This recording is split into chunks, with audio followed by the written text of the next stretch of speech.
I trace property fraud for a living. My name is Emma Smith. I am a senior commercial title examiner based in San Francisco, California. My daily routine involves clearing obscure liens, finding hidden financial traps, and documenting the exact moment someone decides to steal from their own family. I spend 40 hours a week looking at legally binding signatures and untangling the lies people build to protect their greed. I know exactly how a betrayal looks on paper. On a Tuesday evening, I sat in my parked sedan outside my apartment building in the Sunset District, a thick marine layer pressed against the windshield. It was my 31st birthday. My phone screen remained completely blank all afternoon. I rested my hands on the steering wheel and watched the fog drift around the streetlights. Then, the screen illuminated. A text message arrived from my cousin. It was a forwarded thread. My cousin sent it by mistake, aiming for a different contact. I opened the message and stared at a family group chat containing 48 individual texts. The title of the thread read, Tahoe Summer Prep. My parents, David and Susan, were the active administrators. My younger sister, Jessica, dominated the conversation. My name was entirely absent from the recipient list. I scrolled through the history. There were videos of my parents laughing on a sunlit deck. There were high-resolution photos of a bakery cake featuring pristine vanilla frosting and a single sparkler. The caption beneath the photo read, Celebrating Jessica's half-birthday early this year. My parents bought a custom cake to celebrate my sister's half-birthday, while my actual birthday passed in total silence. 48 messages spanning 3 days, and not a single person noticed the missing daughter. Welcome back to Vega Vengeance, where blood is thick, but bank statements are thicker. If a relative has ever made you feel like an afterthought in your own family, you will understand this story. Drop your age in the comments, hit subscribe, and tell me if you have ever had to protect yourself from the people who were supposed to protect you. Because what I found on the California Property Registry that night is a masterclass in quiet destruction. I should back up. I did not drop my phone. I did not cry. Crying requires an element of surprise, and I had stopped expecting my family to remember me a long time ago. The hurt did not manifest as tears. It manifested as a cold, sharp clarity settling behind my ribs. The group chat was focused on planning a lavish Labor Day weekend at the Lake Tahoe cabin. That specific property was a sensitive subject. I reached into the passenger seat and unzipped my leather work tote. I pulled out my laptop and rested it against the steering wheel. I connected to the secure cellular hotspot. I did not call my mother to ask why I was excluded. Noise is the enemy of accuracy. I opened a browser window and logged directly into the California State Property Registry. I typed in the parcel number for the Tahoe cabin. My family treated that lake house like their personal country club. They hosted parties there. They took vacations there. They invited their friends there. But my parents did not own the property. I owned it. I possessed the primary deed. And as the server loaded the current title history, I saw exactly how they were paying for Jessica's half-birthday cake. The fog rolling off the San Francisco Bay carried the sharp scent of salt and damp asphalt. I sat inside my parked sedan listening to the rhythmic ticking of the cooling engine block. The glow from my laptop screen cast a pale blue light across the leather steering wheel. I kept my breathing slow and measured. Panic is a useless biological response when the evidence is already written in digital ink. I stared at the county property portal.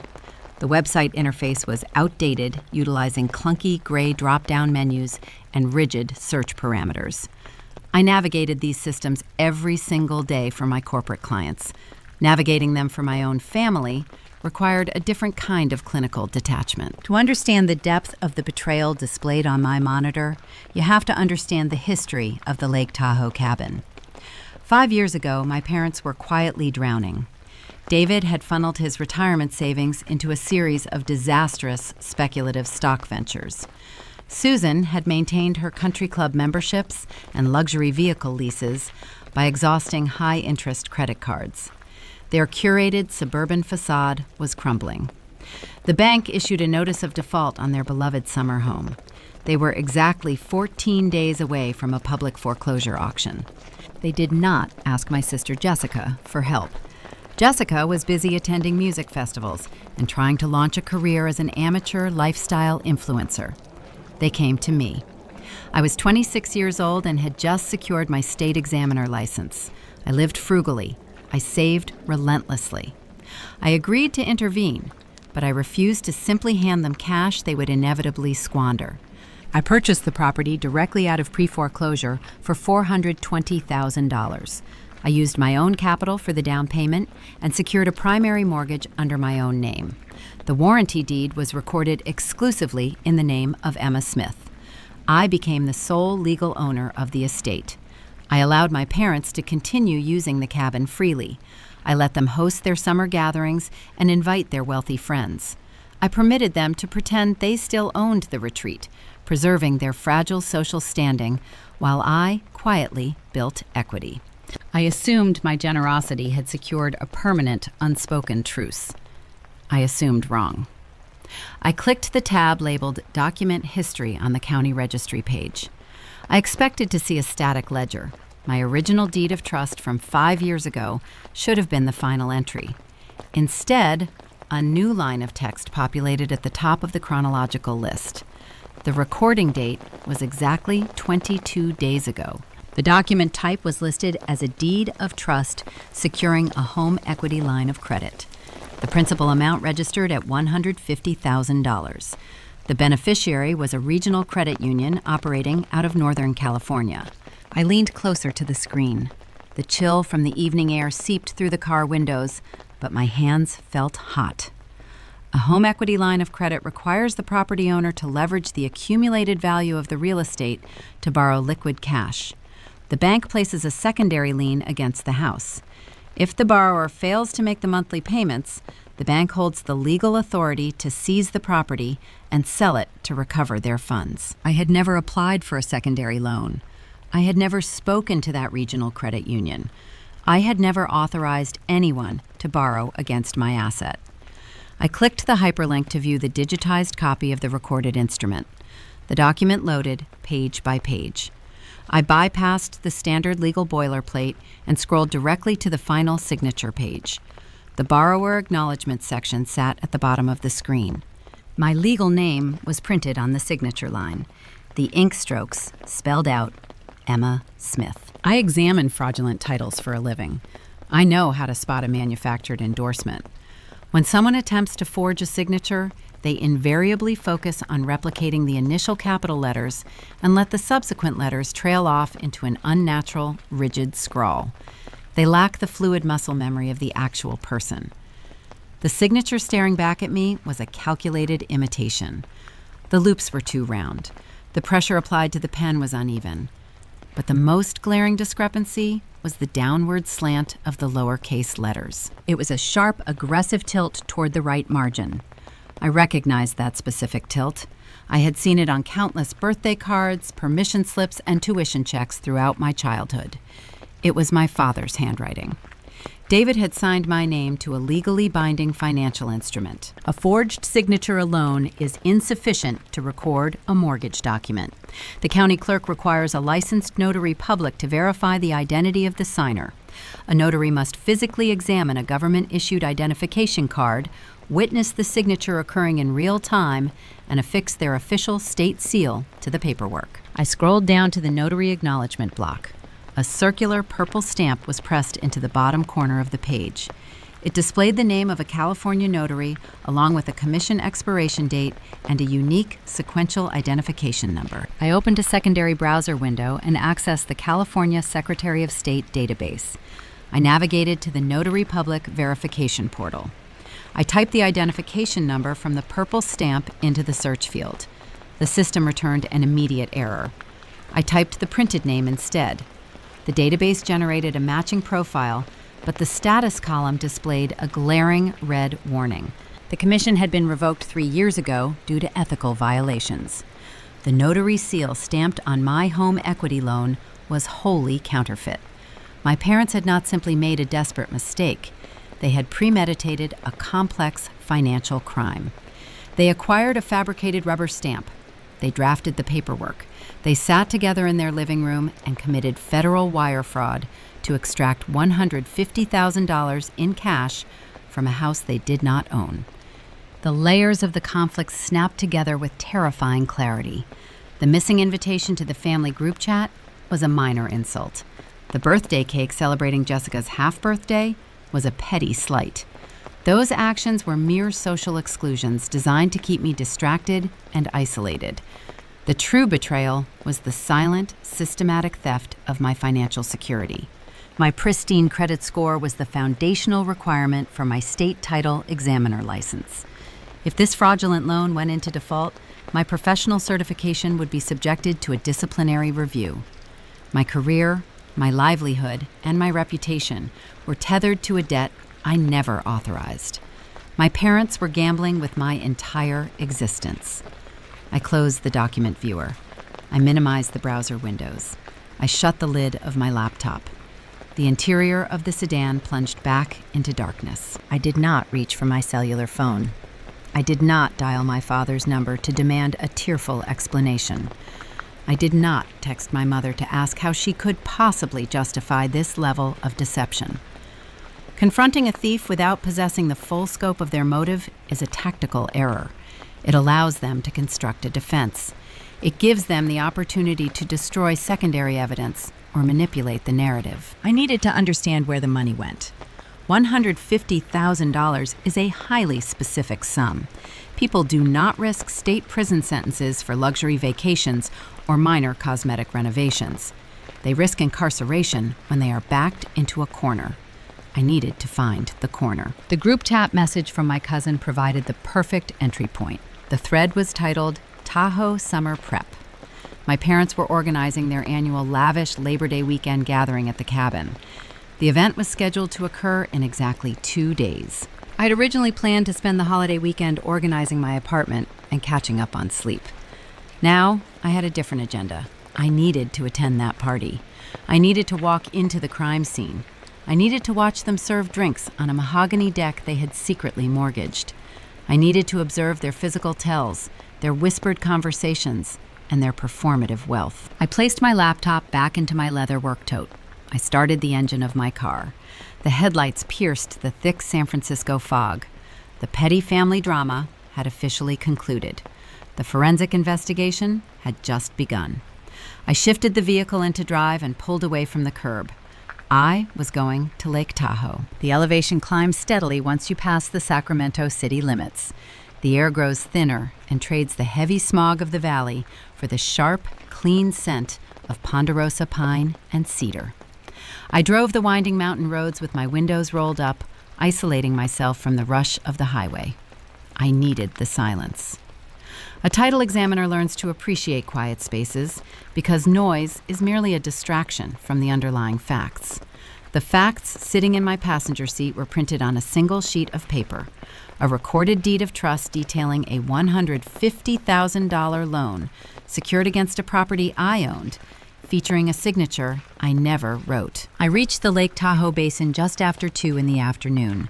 The sunlight filtered through the dense canopy, casting long geometric shadows across the 2-lane blacktop. I turned onto the private gravel road leading to the cabin. The property sits on a half-acre lot, sloping gently toward the water. It features classic A-frame architecture, a sprawling wraparound deck, and floor-to-ceiling windows designed to capture the panoramic view of the lake. I paid $420,000 to save this structure from a bank auction. I paid the annual property taxes. I paid the insurance premiums. The gravel crunched beneath my tires as I pulled into the driveway. The space was already packed with luxury vehicles.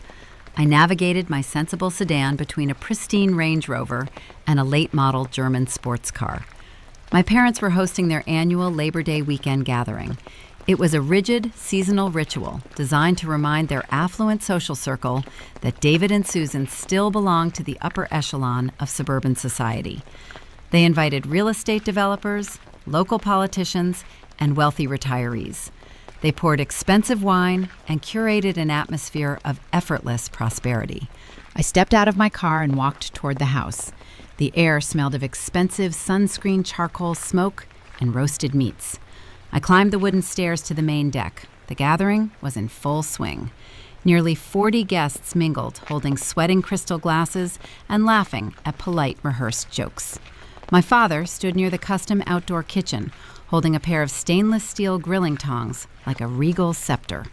He wore a crisp linen button-down shirt and designer sunglasses.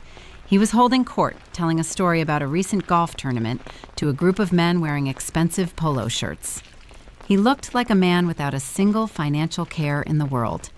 He did not look like a man who had recently committed federal wire fraud to extract cash from his eldest daughter's real estate asset. I bypassed the crowd and walked through the sliding glass doors into the kitchen.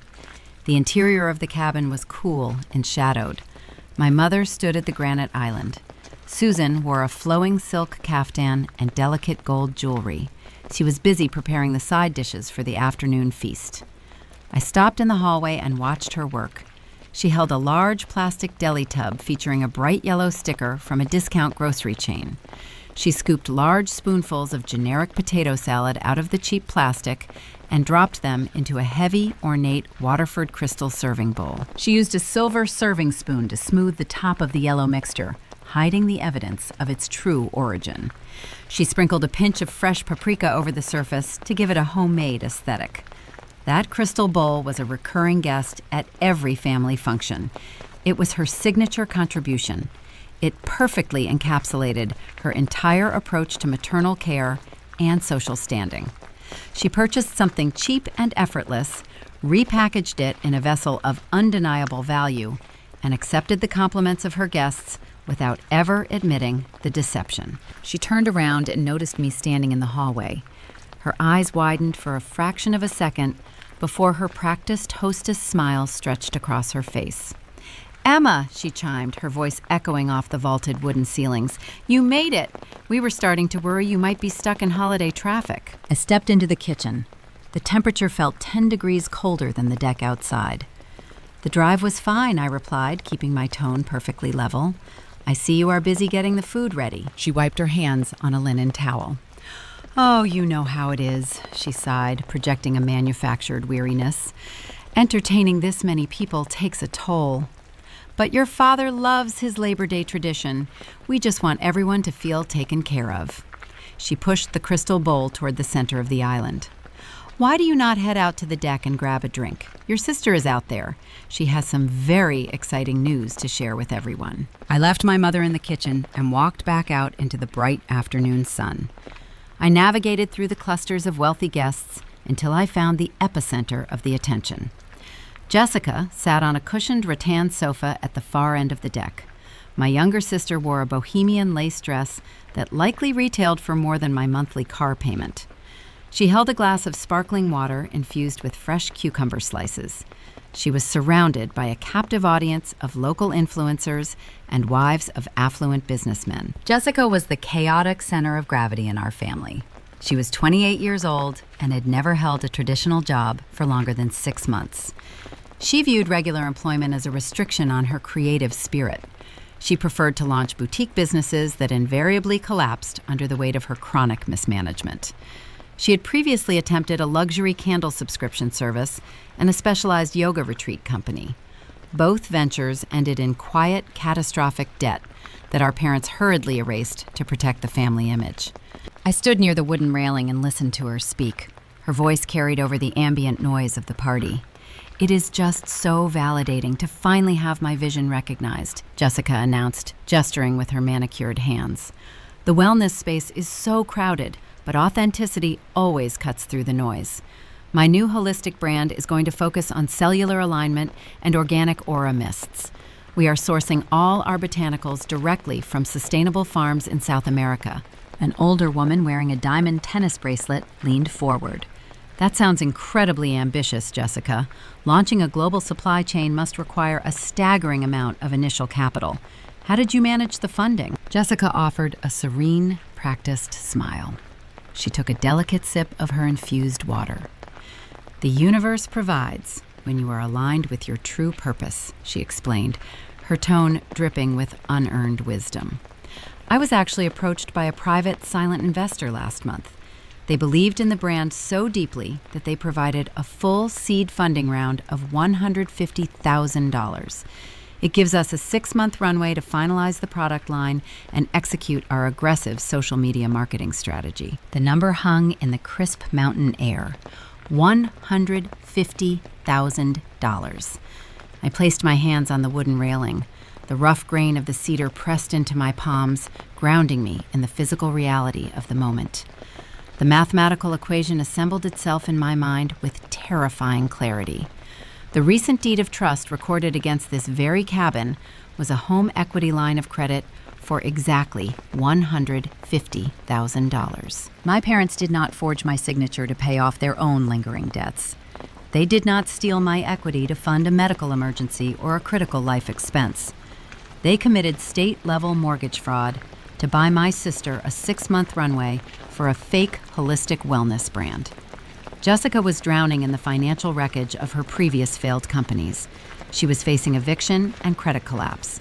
To save their golden child from the humiliation of a visible failure, David and Susan walked into a regional credit union, acquired a counterfeit notary stamp, and mortgaged my professional future.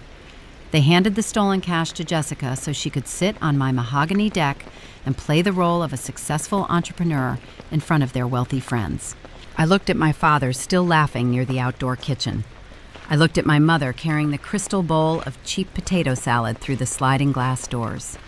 I looked at my sister sipping cucumber water while bragging about her silent investors. They were a closed ecosystem of delusion, subsidizing their illusions with my stolen security. I did not interrupt Jessica's monologue. I did not walk over to the grill and demand an explanation from my father. Exposing a lie in the middle of a party only triggers a defensive reaction. I needed to trace the mechanics of the theft down to the granular level. I needed the name of the counterfeit notary. I needed the banking routing numbers. I needed to know exactly when the bank would issue a formal notice of default, because people who steal money to fund aura mists do not make their monthly loan payments. I walked over to the buffet table.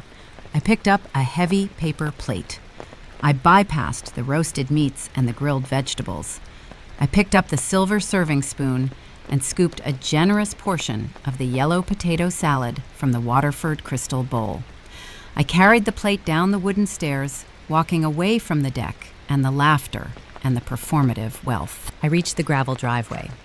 I walked past the luxury vehicles until I reached the large municipal trash bin sitting near the edge of the property. I lifted the heavy plastic lid. I scraped the potato salad off my plate, watching the generic yellow mixture tumble into the darkness below. I tossed the empty plate in after it and let the lid slam shut. I unlocked my sensible sedan. I slid into the driver's seat and started the engine. I did not say goodbye to anyone. I put the car in gear and drove down the winding mountain road, leaving the cabin behind. The social performance was over. The silent investigation had officially begun. The descent from the Sierra Nevada mountains took 4 hours. I drove the winding highways in total silence, leaving the radio powered off. The transition from the thin, pine-scented altitude to the dense, salty marine layer of San Francisco mirrored my own internal shift. I was trading the chaotic theater of my parents' summer house for the sterile, predictable grid of the city. I left behind the performative laughter, the expensive champagne, and the sight of my mother repackaging cheap grocery store food into crystal bowls. I traded those illusions for the cold, hard comfort of empirical data. I unlocked the door to my apartment in the Sunset District just as the evening fog began to blanket the neighborhood. My living space was dark and quiet. The interior featured bare hardwood floors, neutral modern furniture, and zero clutter. It was the direct antithesis of the Tahoe cabin. It was a controlled environment where facts reigned and performances died. I set my car keys on the entryway console and bypassed the kitchen entirely. I did not need dinner. I needed a paper trail. I carried my leather work tote to the sleek glass desk occupying the corner of my living room. This was my sanctuary. I retrieved my laptop and booted up the operating system. I connected to the encrypted corporate server I utilized for commercial title examinations. My firm pays thousands of dollars a month for access to proprietary public record databases and forensic indexing software. My parents assumed I was just a glorified administrative assistant. They failed to comprehend the sheer volume of information I possessed at my fingertips. My fingers navigated the familiar interface of the county recorder database. I entered the specific parcel identification number for the lake house. The digital ledger populated on my monitor in crisp black text. I scrolled past my original warranty deed from 5 years ago and clicked the hyperlink associated with the new secondary lien. The digitized deed of trust, securing a $150,000 home equity line of credit, filled the screen. I bypassed the standardized lending clauses, the interest rate disclosures, and the boilerplate default warnings. I focused my entire attention on the final page of the document. The borrower acknowledgement section sat at the bottom of the screen. My legal name was printed on the primary signature line. I leaned closer to the glowing monitor, examining the blue ink strokes against the white background. Forgery is an act of supreme arrogance. The perpetrator assumes the audience will only glance at the general shape of the ink, rather than study the mechanics of the stroke. The person who signed this document attempted to mimic the fluid cursive I developed in high school, but they failed to replicate the natural pressure. The loops were hesitant and forced. The ink pooled slightly at the bottom of the uppercase E, indicating the pen had paused mid-stroke. But the true betrayal resided in the slant of the lowercase letters. My handwriting stands perfectly vertical, reflecting the structured nature of my thoughts. The letters on the screen tilted sharply toward the right margin. The downward strokes were heavy and aggressive. I knew that distinct rightward tilt. I grew up watching it. I saw it on permission slips, report cards, and checks written to local contractors. It was the exact penmanship my father used whenever he signed a document he deemed important. David had sat at a desk, held a pen, and carefully drawn my name to extract equity from a house he did not own. A forged signature cannot secure a legal mortgage without an accomplice. The county clerk demands verification from a state-sanctioned witness. I scrolled down to the bottom corner of the digital page. A circular purple stamp authenticated the fraudulent signature. It belonged to a licensed California notary public. The stamp displayed a commission expiration date and a printed name: Thomas Reynolds. The name triggered an immediate association in my memory. Thomas Reynolds was a retired commercial insurance broker. He spent his weekends drinking expensive scotch and playing 18 holes with my father at their suburban country club. He was a man who appreciated favors and operated comfortably within ethical gray areas. I opened a new browser tab and accessed the California Secretary of State portal.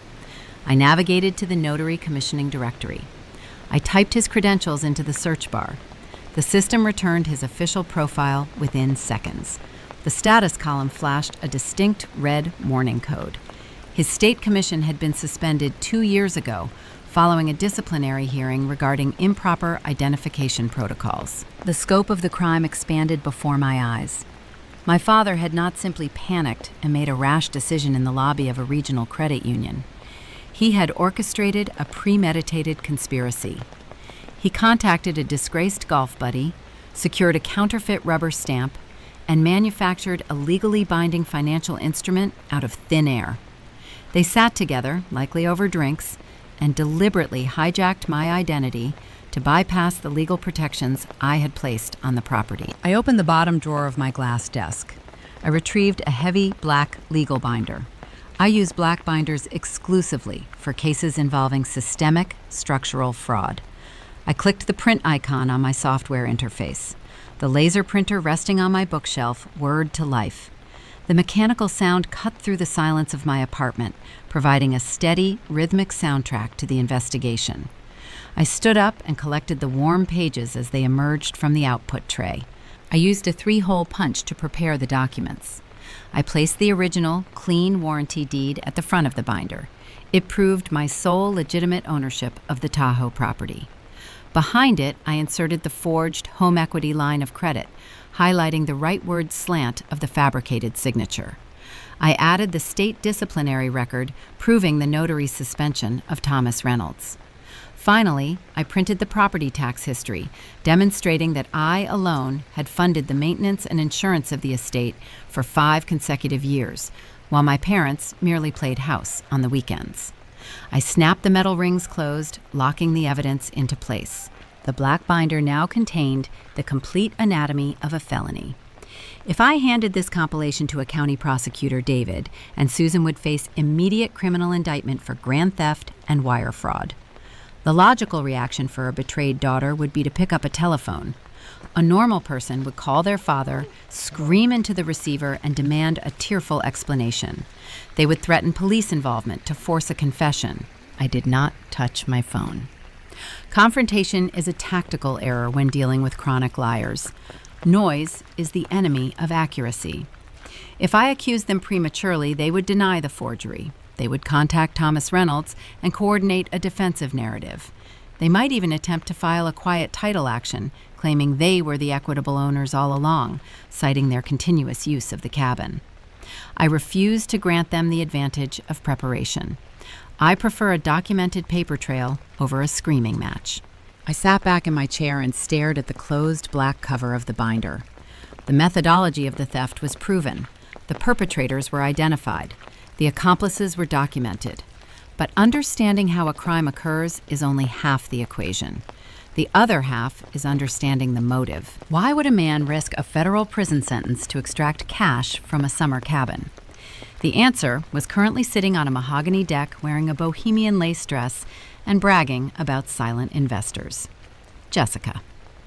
My parents stole my financial security to fund a fake holistic wellness brand for their golden child.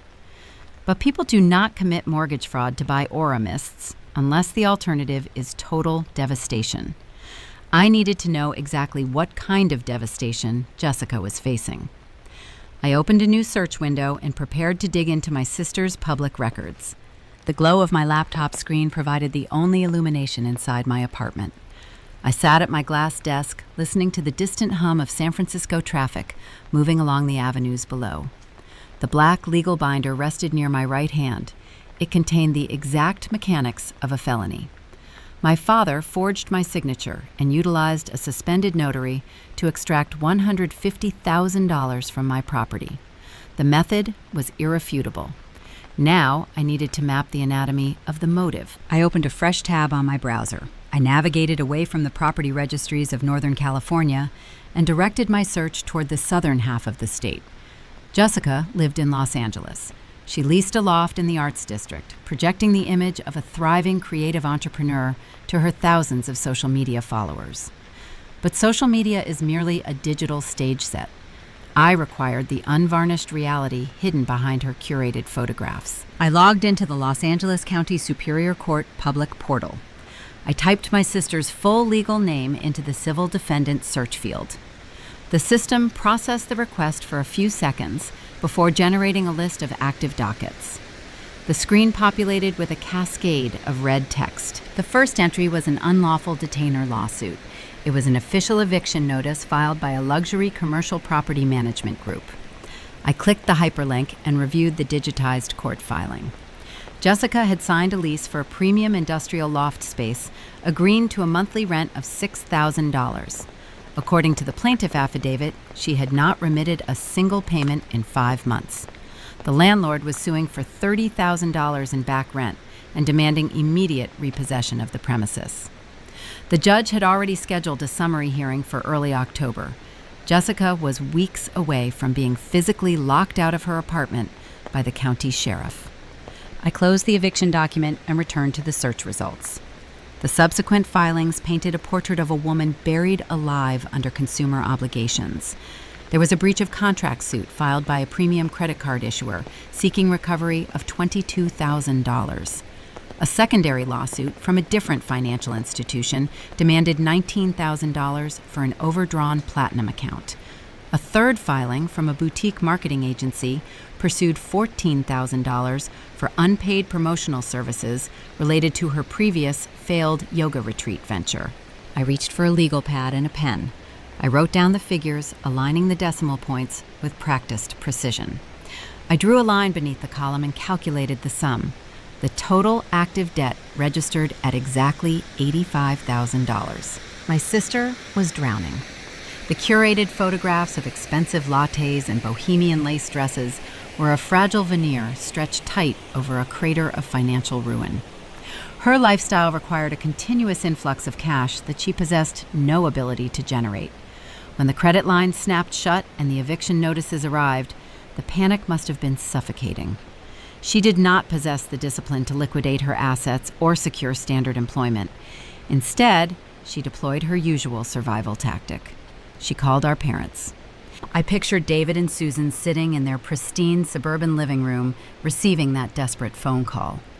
They viewed Jessica's social standing as a direct reflection of their own parenting success. Allowing their golden child to face a public eviction and a barrage of civil judgments was unacceptable. They needed to rescue her. They needed to clear the $85,000 in immediate liabilities. But clearing the debt was only the first phase of their rescue operation. Jessica could not simply survive. She needed to appear victorious. I recalled her performance on the mahogany deck at the Tahoe cabin.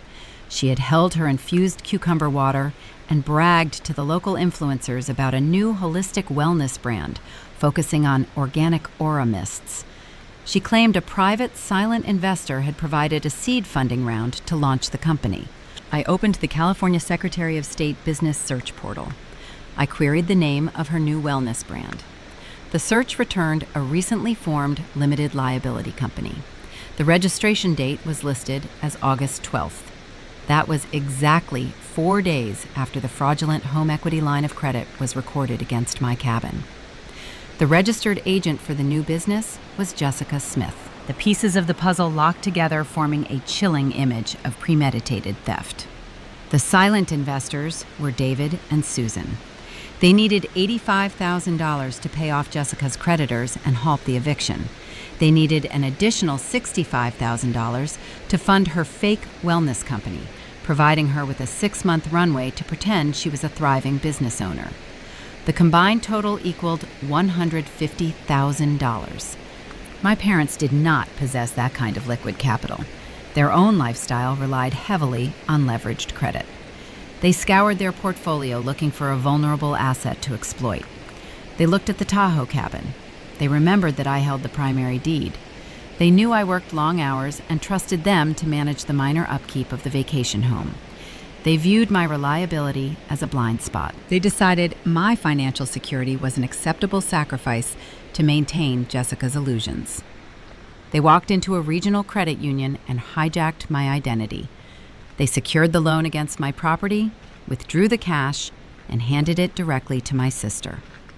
Jessica used my stolen equity to pay her Los Angeles landlord and buy inventory for a hollow aura mist brand. She stood on my deck wearing my vintage watch and spent my future while my parents smiled and poured expensive wine for their friends. The transition from a petty family slight to a catastrophic felony was complete. This was grand theft. This was federal wire fraud. They had weaponized the banking system to strip mine my net worth. I sat back in my chair. The ergonomic mesh provided firm support against my spine. I did not feel the sting of rejection. I did not mourn the loss of parental affection. Affection is irrelevant when the opposing party is actively dismantling your life. I felt a cold, hyper-focused awareness. The black binder contained the evidence of their crime. The court dockets provided the motive. The equation was perfectly balanced. But a secondary threat suddenly occurred to me. A detail so obvious I had almost overlooked it in the rush to map the fraud. A home equity line of credit is not a static withdrawal. It is an active, revolving debt. The regional credit union that issued the $150,000 expected to be repaid. They mandated a strict schedule of monthly installments, covering the principal and the accrued interest. My parents had stolen the money to fix an immediate crisis. They handed the entire sum to a daughter who generated zero sustainable income. They did not reserve any capital to service the debt they had just created. I opened a new browser tab. I navigated to the official website for the regional credit union listed on the fraudulent deed of trust. I did not possess the online login credentials for the account David had created in my name. I could not access the dashboard directly. However, title examiners utilize specialized routing software to verify lien statuses during commercial property transfers. I launched my corporate verification program. I entered the unique loan identification number printed on the county deed. I bypassed the consumer portal and pinged the bank servicing database directly. The software required 40 seconds to establish a secure handshake with the financial institution. I watched the progress bar inch across the screen. The data packet returned and decoded on my monitor. The screen displayed the current standing of the secondary mortgage attached to the Tahoe cabin. The first monthly payment of $1,800 had been due on the 1st of September. The ledger showed no incoming transfers. The payment was missed. A 15-day grace period had expired. A late fee was assessed. The account status was officially flagged as delinquent. I scanned the bottom of the digital report. The credit union had automatically generated a formal 30-day pre-foreclosure warning. The notice was currently sitting in the mail processing queue, waiting to be dispatched. My pulse slowed to a deliberate, heavy rhythm. If a primary or secondary mortgage enters default, the bank reports the delinquency to the national credit bureaus. A foreclosure notice destroys a consumer credit profile for 7 years. My pristine credit score was not a vanity metric. It was the foundational requirement for maintaining my state title examiner license. The California Department of Insurance requires all commercial examiners to undergo rigorous annual financial audits. A default judgment on a real estate asset would trigger an immediate suspension of my credentials. My parents had not merely stolen my equity. Their negligence was actively threatening my professional certification. If I lost my license, I lost my career. I lost my primary source of income. I lost the ability to pay the rent on my apartment. David and Susan were going to let the loan default. They had secured the cash, saved their golden child, and walked away from the collateral damage. They assumed I would eventually discover the lien panic and use my own savings to pay off the debt to protect my license. They expected me to subsidize their theft just to survive. I closed the verification program. I shut the lid of my laptop. The blue light vanished, leaving the room in shadows. I placed my hands flat on the glass desk. The stakes had fundamentally shifted. I was no longer an investigator tracing a past crime. I was a professional fighting a ticking clock. I had less than 30 days to extinguish a 6-figure debt before the bank destroyed my livelihood. I needed to liquidate the Tahoe property immediately, but I refused to let my parents keep a single dollar of the equity. The blue light from my laptop screen cast long, stretched shadows across the surface of my glass desk. I sat alone in my apartment, listening to the distant, rhythmic hum of the San Francisco foghorns echoing off the bay. The digital clock in the corner of my monitor read 2 a.m. I was looking at a financial death sentence. The regional credit union had flagged the secondary mortgage on the Lake Tahoe cabin as delinquent. The automated servicing software was currently generating a formal 30-day pre-foreclosure notice. In the commercial real estate sector, a pre-foreclosure notice is not merely a warning, it is a ticking explosive. When a borrower misses a payment by more than 15 days, the bank assesses a late fee. When the delinquency extends past 30 days, the financial institution automatically reports the default to the 3 major national credit bureaus. That single automated report triggers a catastrophic chain reaction. My entire livelihood is tethered to a 3-digit number. The California Department of Insurance regulates the commercial title industry with ruthless precision. To maintain my state examiner license, I am required to undergo a rigorous independent financial audit every 12 months. The state logic is straightforward. A person who traces multi-million-dollar property frauds cannot possess compromised finances. Financial distress creates vulnerability, and vulnerability breeds corruption. If that pre-foreclosure notice reached the credit bureaus, my pristine score would plummet. The state board would flag my certification for immediate disciplinary review. My license would be suspended pending a formal hearing. Without an active license, my corporate firm would terminate my employment before the end of the business day. I would lose my income. I would lose my ability to pay the rent on my apartment. I would lose the professional reputation I had spent 8 years building from the ground up. My parents did not just forge my signature to extract $150,000. They constructed a flawless cage. I leaned back in my ergonomic chair and stared at the ceiling. I traced the geometry of their scheme. David and Susan extracted the equity from my property and handed every single dollar to Jessica. They cleared her eviction and funded her Hollow Wellness brand. But a home equity line of credit requires a monthly premium. The initial payment of $1,800 had come and gone. My parents lived month to month, balancing their country club memberships and luxury car leases on a precarious tower of high-interest credit cards. They never possessed the liquid capital to service the debt they created. They knew they could not afford the monthly installments. They also knew exactly what a default would do to my career. They designed this trap intentionally. They assumed I would eventually intercept the delinquency notice. They calculated my response based on 3 decades of quiet compliance. They believed I would panic upon discovering the threat to my state license. They expected me to log into my own savings account and quietly pay the $1,800 every month just to keep the bank from destroying my life. They wanted me to subsidize my own theft. They expected me to work 60-hour weeks auditing commercial escrows so I could hand my hard-earned wages to a regional credit union. I would be paying the mortgage on a loan that funded Jessica's Aura Mists, while Jessica sat on my mahogany deck in Lake Tahoe and pretended to be a self-made entrepreneur. This was the parasitic dynamic of our family distilled to its purest form. They viewed my responsibility as an infinite natural resource. When I was 22 years old, my father co-signed an auto loan for Jessica.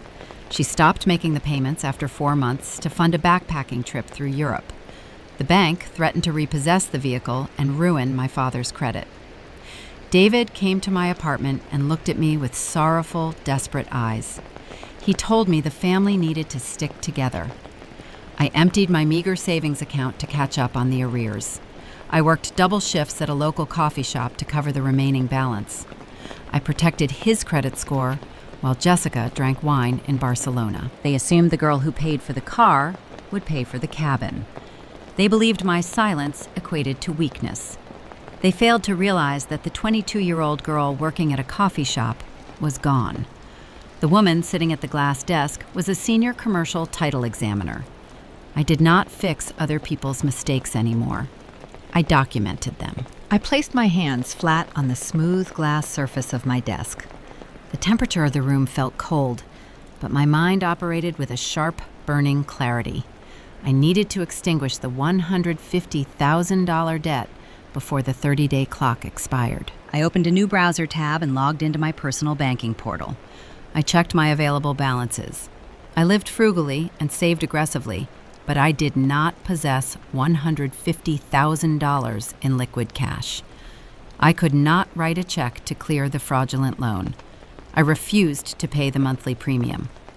Engaging with the debt would validate the forged signature. It would constitute a legal ratification of their crime. There was only one viable solution. The debt was secured by the physical real estate. The Tahoe cabin itself possessed the value required to absorb the liability. I needed to liquidate the property. I opened my digital archives and pulled the original warranty deed I secured 5 years ago. I had purchased the cabin out of pre-foreclosure for $420,000. The Northern California real estate market had surged over the past 60 months. Comparable lakefront properties in that specific zip code were currently evaluating well over $600,000. The accumulated equity was more than sufficient to satisfy my original primary mortgage and wipe out the fraudulent secondary lien. But liquidating real estate is a slow, visible process. A traditional sale requires hiring a local real estate agent. It involves staging the interior, scheduling open houses, and waiting 60 to 90 days for a buyer to secure traditional financing. A traditional sale is loud. If I listed the cabin on the open market, my parents would notice immediately. A real estate agent would drive up the gravel road and hammer a wooden sign into the front lawn. David and Susan would panic.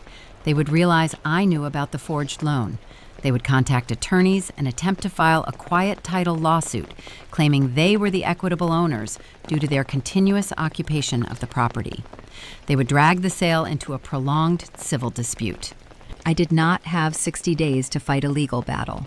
The pre-foreclosure notice was already sitting in a mail sorting facility. I had less than 4 weeks to clear the title before the credit bureaus destroyed my license. I needed a silent, ruthless transaction. I needed a buyer who did not care about staging or open houses. I needed someone who possessed heavy liquid capital and a willingness to close escrow in a matter of days. I closed the county recorder portal. I opened my corporate address book. My firm interacted daily with various factions of the real estate industry. We dealt with traditional family buyers and optimistic small business owners. We also dealt with apex predators. There is a specific breed of corporate property management firms operating out of the San Francisco financial district. They specialize in distressed assets. They buy properties for cash, sight unseen, at a slight discount. They do not care about the emotional history of a home. They do not care about the custom outdoor kitchen or the vaulted ceilings. They only care about the underlying dirt and the rapid acquisition of equity. These firms employ aggressive internal legal teams. They specialize in acquiring occupied properties and executing rapid evictions. They handle the unpleasant mechanics of removing unwanted tenants with cold, statutory efficiency. I found the contact information for a senior acquisition director at a firm known for their aggressive purchasing tactics. I had cleared titles for their commercial acquisitions in the past. They operated with a clinical detachment that mirrored my own. I drafted a concise professional email. I attached the clean, original warranty deed proving my sole legal ownership of the Tahoe cabin. I attached a recent comparative market analysis demonstrating the current six-figure equity position. I stated that I was seeking an immediate off-market cash sale. I indicated a willingness to accept a slightly reduced purchase price in exchange for a 7-day closing period and the assumption of all physical possession responsibilities. I read through the email twice. The language was sterile and precise. There was no mention of forged signatures or holistic wellness brands. It was simply a transfer of assets. I clicked send. The message vanished into the digital ether. I closed my laptop and stood up from the glass desk. I walked over to the large window overlooking the dark San Francisco streets. My parents had weaponized my sense of responsibility to fund their illusions. They built a stage set using my stolen future. Tomorrow morning, I was going to sell the theater out from under them. The financial district of San Francisco operates on a different frequency than the rest of the city. The coastal fog still rolls through the concrete canyons, but it feels heavier there. The air smells of roasted espresso, damp asphalt, and the sharp metallic scent of moving capital. I arrived at the Montgomery Street high-rise at 8 in the morning. I wore a tailored navy blazer and carried my structured leather briefcase.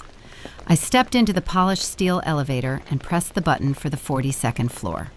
The corporate headquarters of Vanguard Property Management did not look like a traditional real estate brokerage. There were no photographs of happy families standing on manicured front lawns. There were no decorative plants or warm ambient lighting. The reception area featured stark white marble floors, frosted glass partitions, and brushed aluminum fixtures. It was a sterile environment designed for apex predators. Vanguard did not deal in sentimental residential transactions. They specialized in distressed assets. They purchased properties trapped in the crosshairs of bitter divorces, sudden bankruptcies, and hostile probate disputes. They thrived on the desperation of others, buying premium real estate at a slight discount in exchange for rapid, unverified cash. They were a machine built to strip the emotion out of property ownership. That was exactly why I needed them. A receptionist with a severe haircut and a flawless neutral expression directed me to a corner conference room. The walls were transparent glass, offering a panoramic view of the bay. A long slate table dominated the space. A man was already sitting at the far end, reviewing a digital tablet. His name was Marcus Thorne. He held the title of Senior Acquisition Director. He wore a bespoke charcoal suit that likely cost a month of my salary. He did not smile when I entered. He simply gestured to the empty leather chair situated across from him. We had interacted in the past when I cleared complex commercial titles for his firm.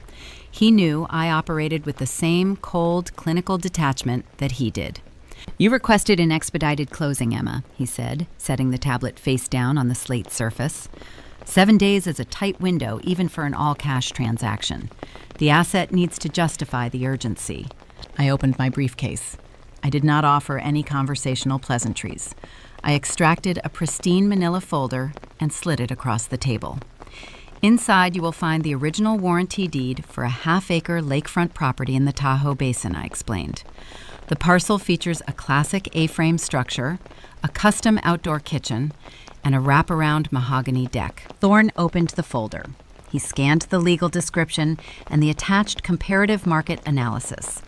"The Northern California recreational market is highly competitive," he murmured, tracing a line of data with his index finger. "Properties in this specific zip code are currently evaluating near $750,000. I am offering the deed for $650,000, I replied, a flat six-figure discount. He leaned back in his chair, his dark eyes narrowed slightly. A veteran buyer knows that a steep discount always carries a hidden premium. "What is the defect?" he asked. "Is the foundation cracked? Is there an undisclosed environmental hazard on the parcel?" "The physical structure is pristine," I assured him. "I have paid the property taxes and the insurance premiums for 5 consecutive years. There are no environmental liens. The defect is the current occupancy status." Thorne folded his hands over his midsection. "Explain," he instructed. "The property is currently occupied by unauthorized holdover tenants," I stated. My voice remained entirely flat. I stripped away the labels of mother and father. I removed the familial history. In this room, David and Susan were nothing more than structural liabilities. They possess 0 legal standing. They hold no lease agreement. They pay no rent. But they are entrenched. "A rapid transaction usually requires the property to be delivered vacant," Thorne noted. "Evictions are tedious. They require filing unlawful detainer lawsuits, scheduling sheriff deputies, and navigating tenant protection statutes." "That is precisely why I am offering a $100,000 equity discount," I countered. "I am selling you the property, and I am selling you the problem. This transaction includes a strict, non-negotiable legal contingency. Vanguard Acquisitions will assume immediate physical possession of the asset upon closing. Your internal legal team will execute any necessary evictions. You will handle the lockouts. I will not issue a preliminary warning to the occupants, and I will not participate in their removal." Thorne stared at me. He was evaluating the mathematics of the proposal. His firm employed a roster of ruthless eviction attorneys. They handled hostile lockouts every single day. For Vanguard, an unlawful detainer was not an emotional burden. It was simply a line item on a spreadsheet.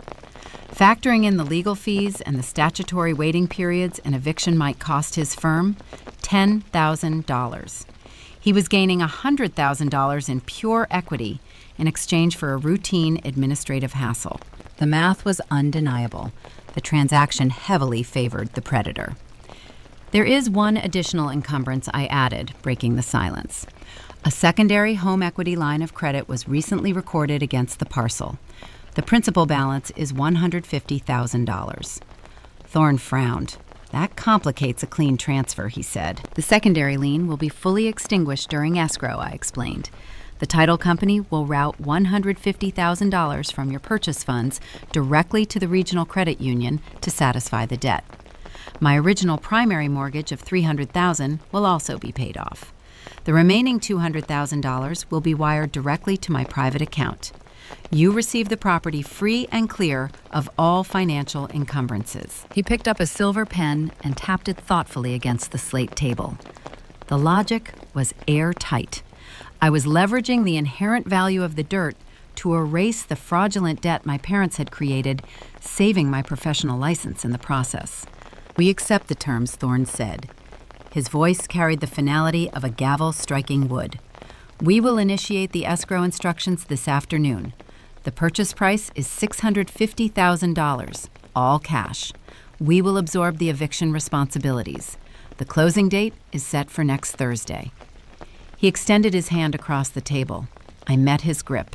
His handshake was firm and brief. The deal was struck. I spent the next hour sitting in that glass conference room, reviewing the drafted purchase and sale agreement. I scrutinized every single clause. I verified the language dictating the immediate transfer of possession. I confirmed the routing numbers for the debt payoffs. I applied my signature to the binding contracts. The trap was now officially locked in a digital vault. Escrow was open. The ticking clock of the bank default was neutralized. I gathered my documents and placed them back into my leather briefcase. I walked out of the Vanguard corporate headquarters and descended the elevator to the street level. The morning fog had burned off, leaving the San Francisco skyline bathed in stark, bright sunlight. I walked toward my parked sedan, feeling a profound sense of structural relief. The transaction was entirely silent. Vanguard did not require an open house. They did not hammer a wooden for sale sign into the gravel driveway. My parents were currently sitting in the Tahoe cabin, enjoying the crisp mountain air. They were likely drinking expensive wine on the mahogany deck and planning their next lavish social gathering. They believed their carefully constructed stage set was permanent. They had no idea that the ground beneath their feet had just been sold to a corporate entity that specialized in ruthless extraction. I started the engine of my car and merged into the heavy city traffic. I drove west toward the Sunset District. The financial guillotine hovering over my state examiner license had been safely dismantled. The quiet sibling had engineered a solution using cold statutory process instead of tearful confrontation. I turned onto my quiet residential street. The marine layer was beginning to creep back over the rooftops, dulling the afternoon light. I approached my apartment building and slowed the vehicle to prepare for parking. My foot hovered over the brake pedal. The sense of quiet victory evaporated instantly. Parked directly in front of my building, occupying the visitor space, was a pristine, late-model luxury sport utility vehicle. I recognized the license plate. I recognized the polished chrome trim. It belonged to my father. David and Susan were standing on the sidewalk near the concrete steps leading to my front door. My father wore a casual cashmere sweater. My mother held a small, clear plastic bakery container in her hands. Inside the container sat a single, cheap grocery store cupcake. A solitary unlit candle was jammed into the center of the frosting. They had not visited my apartment in over a year. Their sudden arrival was not a coincidence. Desperation breeds intuition. They sensed a shift in my behavior. They recognized that my quiet departure from the Labor Day party meant their perimeter was vulnerable. They were here to execute a preemptive strike. They were here to feed me a hollow, performative apology and force me to sign away my remaining leverage. I shifted the car into park. I turned off the ignition. The engine ticked softly in the damp air. I watched my parents through the windshield, adjusting their smiles as they waited for me to step out of the vehicle. The silent phase of the investigation was officially over. The gaslighting was about to begin. I turned off the ignition of my sedan. The engine block ticked softly in the damp evening air. I sat behind the leather steering wheel and watched my parents standing on the concrete sidewalk outside my apartment building. The thick San Francisco marine layer swirled around the streetlights, casting long gray shadows across the pavement. David and Susan were waiting. They had not visited my residence in over a year. Their sudden arrival was not a spontaneous gesture of familial affection. Desperation operates on a highly predictable timetable. When liars sense a shift in the atmosphere, they rush to secure the perimeter of their deception. I took a slow, deliberate breath. I had just returned from the financial district after signing a binding contract with Vanguard Property Management. I had successfully sold the Lake Tahoe cabin out from under them to a ruthless corporate entity. The transaction was locked in escrow. The fraudulent $150,000 debt was slated for extinction. My parents were standing on the sidewalk, attempting to guard a house they no longer owned. I pushed the car door open and stepped onto the damp asphalt. The chilly air smelled of salt water and automotive exhaust. My mother noticed me first. Susan stepped forward wearing a tailored beige trench coat. Her face broke into a wide, bright expression that failed to reach her eyes. She held a small, clear plastic clamshell container in her hands. Inside the transparent box sat a single, generic grocery store cupcake. The vanilla frosting was stiff and artificial, cracking slightly at the edges. A solitary, unlit birthday candle was jammed carelessly into the center of the sugar mound. "Emma, sweetheart," my mother called out. Her voice was pitched a half octave higher than her normal speaking register. It was the specific tone she utilized whenever she was preparing to ask for a favor. "We were just driving through the city and realized we never properly celebrated your special day. My 31st birthday had occurred 4 days ago. I had spent it sitting in my car, staring at a family group chat that did not include my name." I looked at the cheap plastic container in her hands. The cupcake cost less than $4. It was the ultimate physical manifestation of her maternal philosophy. She offered a hollow, thoughtless gesture and expected it to yield a profound emotional return. I did not point out the calendar discrepancy. I did not mention the lavish bakery cake they had purchased for Jessica's half-birthday. Noise is the enemy of accuracy. I offered a flat, polite nod.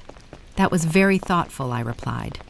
I walked past them and unlocked the heavy glass security door of my building. I led them down the carpeted hallway and unlocked my apartment. My parents stepped into my living room. The space was a reflection of my professional mind.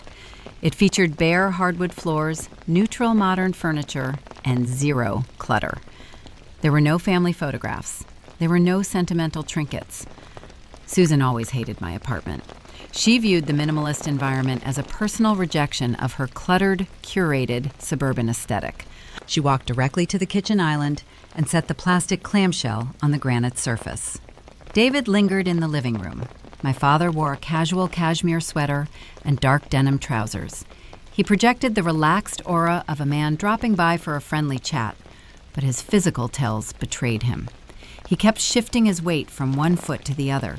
He refused to unbutton his jacket.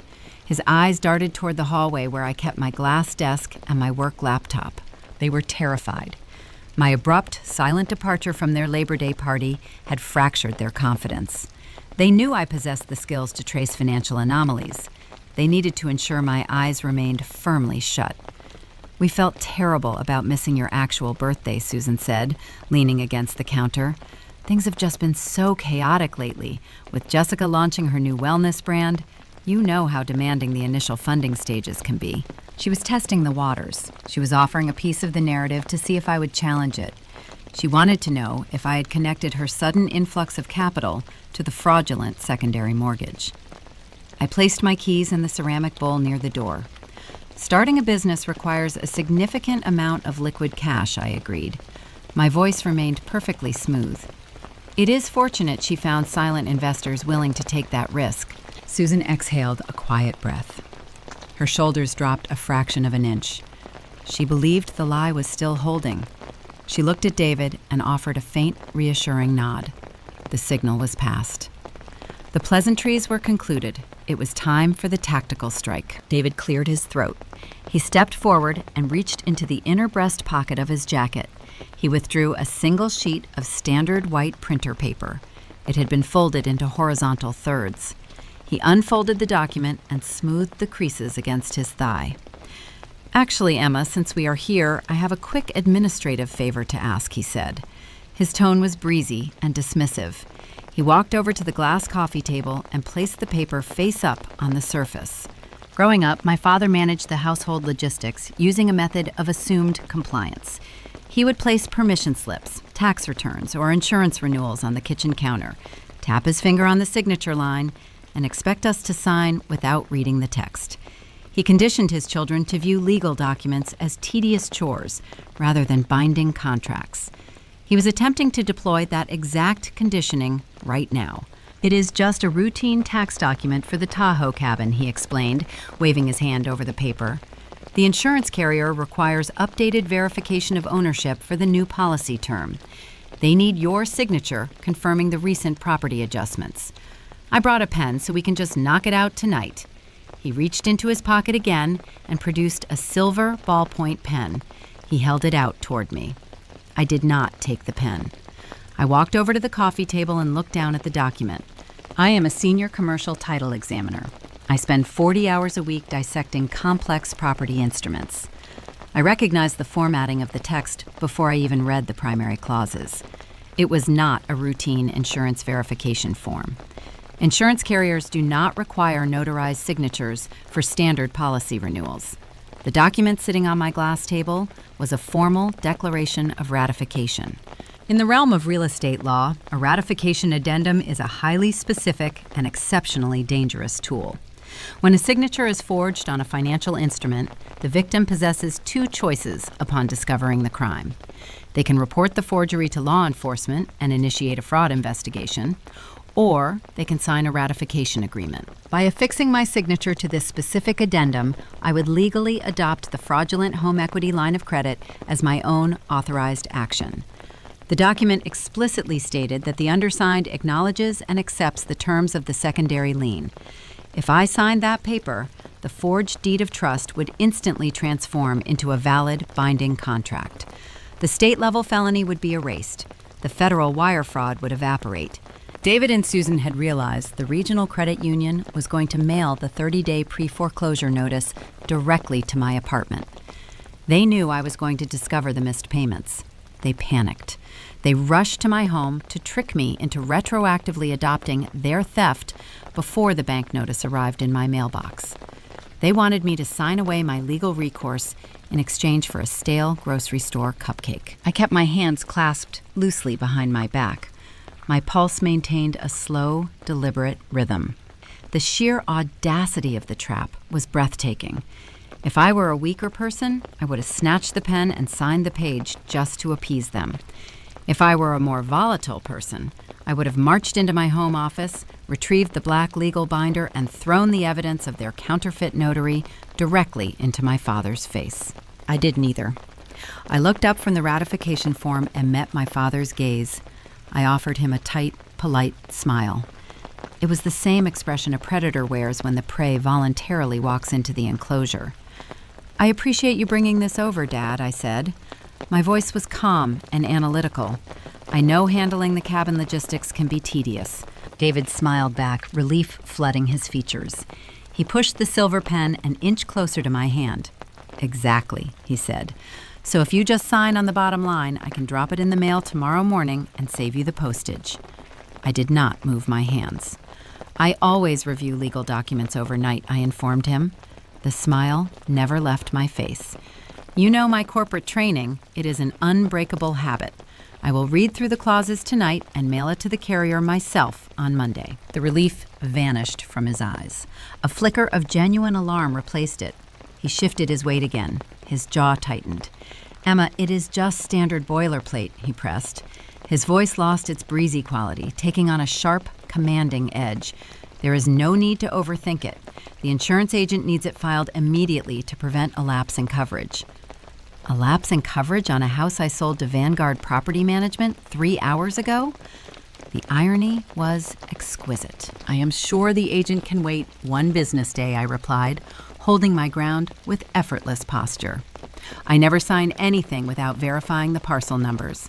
I will handle it." David stared at me. He searched my face for any sign of suspicion, any trace of hidden knowledge. He found nothing but a blank professional wall. He realized he could not push the issue any further without appearing desperate, and desperate men ask questions they do not want answered. He slowly lowered the silver pen and slid it back into his pocket. "Fine," he muttered. "Just make sure you read it and get it sent out. It is important." I promised him I would give the document exactly the attention it deserved. Susan pushed away from the kitchen counter, sensing the sudden drop in the atmospheric pressure. "Well, we should let you get some rest," she announced, stepping toward the front door. "We just wanted to drop off your birthday treat. We love you, sweetheart." I walked them to the entryway. I thanked them for the visit. I watched them walk down the carpeted hallway and disappear into the elevator. I closed the heavy door and locked the deadbolt. I walked back to the glass coffee table. I picked up the fraudulent ratification document. Then I walked into the kitchen and picked up the plastic clamshell containing the stale cupcake. I stood in the center of my quiet apartment, holding their pathetic bribe in one hand and their desperate legal snare in the other. They believed they had planted a seed of salvation. They did not know the soil was already salted. I dropped the paperwork onto the counter. I turned toward my laptop. It was time to calculate the final escrow payout and prepare the quiet title action. The heavy wooden door of my apartment clicked shut. I engaged the deadbolt and turned the secondary brass lock. The metallic sequence echoed through the quiet entryway. I stood in the foyer and listened to the retreating hum of the elevator, carrying my parents down to the street level. They were driving back to their suburban colonial, assuming they had successfully neutralized the threat to their scheme. They believed a belated grocery store pastry and a few hollow compliments had secured my compliance. I walked into the kitchen and stood before the granite island. The overhead pendant lights cast a sharp glow across the surface. 2 items rested on the polished stone. One was the fraudulent declaration of ratification my father had attempted to trick me into signing. The other was the clear plastic clamshell containing the cheap vanilla cupcake. I picked up the legal document first. The printer paper felt thin between my fingers. This single sheet of paper represented the sheer audacity of their survival instinct. If I had yielded to my childhood conditioning and scribbled my signature on the designated line, I would have legally adopted their crime. The state felony would have evaporated. The $150,000 debt would have become my permanent binding obligation. I gripped the top edge of the document and tore it cleanly down the middle. I stacked the 2 halves and tore them again. I dropped the shredded remnants into the recycling bin. The trap they brought into my home was dismantled. I turned my attention to the plastic clamshell. I lifted the lid. The stale scent of artificial vanilla and high fructose corn syrup wafted into the air. The single unlit birthday candle leaned sideways in the stiff frosting. This was the currency they believed my loyalty was worth. They stole my financial security to fund an elaborate 6-figure illusion for my sister, and they offered me a $4 baked good as compensation. I picked up the cupcake. I stepped over to the stainless steel sink and flipped the wall switch. The garbage disposal roared to life. The harsh mechanical grinding vibrated through the laminate floorboards. I dropped the pastry directly into the drain. The steel blades caught the cake instantly, pulling the neon frosting and the cheap sponge down into the dark, rotating chamber. I turned on the cold water faucet. The clear stream washed the remaining sugar residue through the metal grate.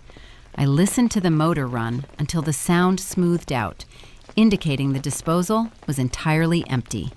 I flipped the switch down. The kitchen returned to a state of clinical silence. I dried my hands on a linen towel.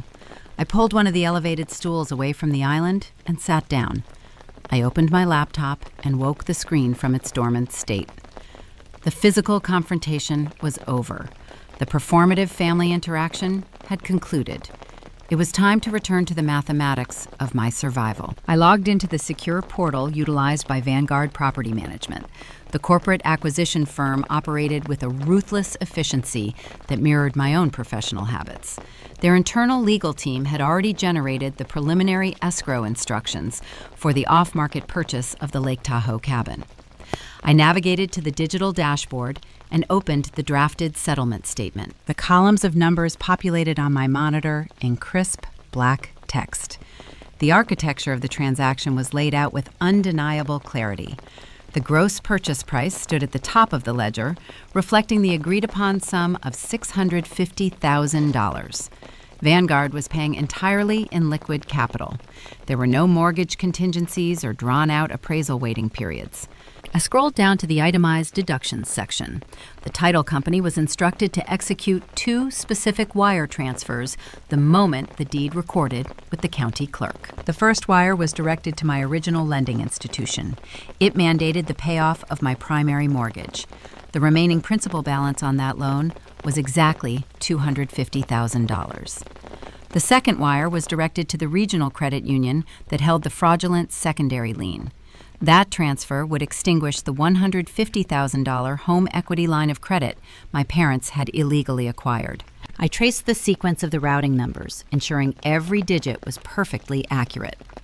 Once those two debts were satisfied, the title to the Lake Tahoe parcel would be washed entirely clean. Vanguard would receive the property free of any financial encumbrances. The remaining funds would drop into the final net proceeds column. I looked at the number sitting at the bottom of the digital ledger: $250,000. That capital would be wired directly into my personal high-yield savings account next Thursday morning. I leaned back against the wooden frame of the stool. I did not feel the euphoria of a sudden windfall. That money was not a lottery prize. It was the physical manifestation of my own endurance. It represented 5 years of frugal living, skipped vacations, and double shifts auditing commercial escrows. I had poured my early 20s into saving that cabin from foreclosure. I had paid the property taxes and the insurance premiums, while my family treated the estate like a free luxury resort. My parents had evaluated that asset and decided it was an acceptable sacrifice to maintain Jessica's fragile social image. They tried to strip mine my equity to purchase aura mists and appease Los Angeles landlords. They assumed the quiet sibling would simply absorb the loss. They were wrong. I was reclaiming the foundation of my life, and I was liquidating their stage set to do it. But anticipating the actions of desperate people requires looking beyond the immediate transaction. I stared at the bright screen and considered the impending fallout. Next Thursday, Vanguard Property Management would officially take possession of the parcel. Their eviction attorneys would draft a formal notice to vacate and dispatch a process server to the cabin. David and Susan would suddenly realize the ground beneath their feet had been sold to a corporate predator. Their initial reaction would be profound panic, followed immediately by frantic legal retaliation. In California real estate law, occupants who maintain continuous possession of a property can sometimes attempt to claim an equitable interest in the asset. If my parents hired an aggressive civil litigator, they might try to file an emergency injunction to halt the eviction. They could argue that their routine maintenance of the cabin and their consistent weekend usage established an implied trust.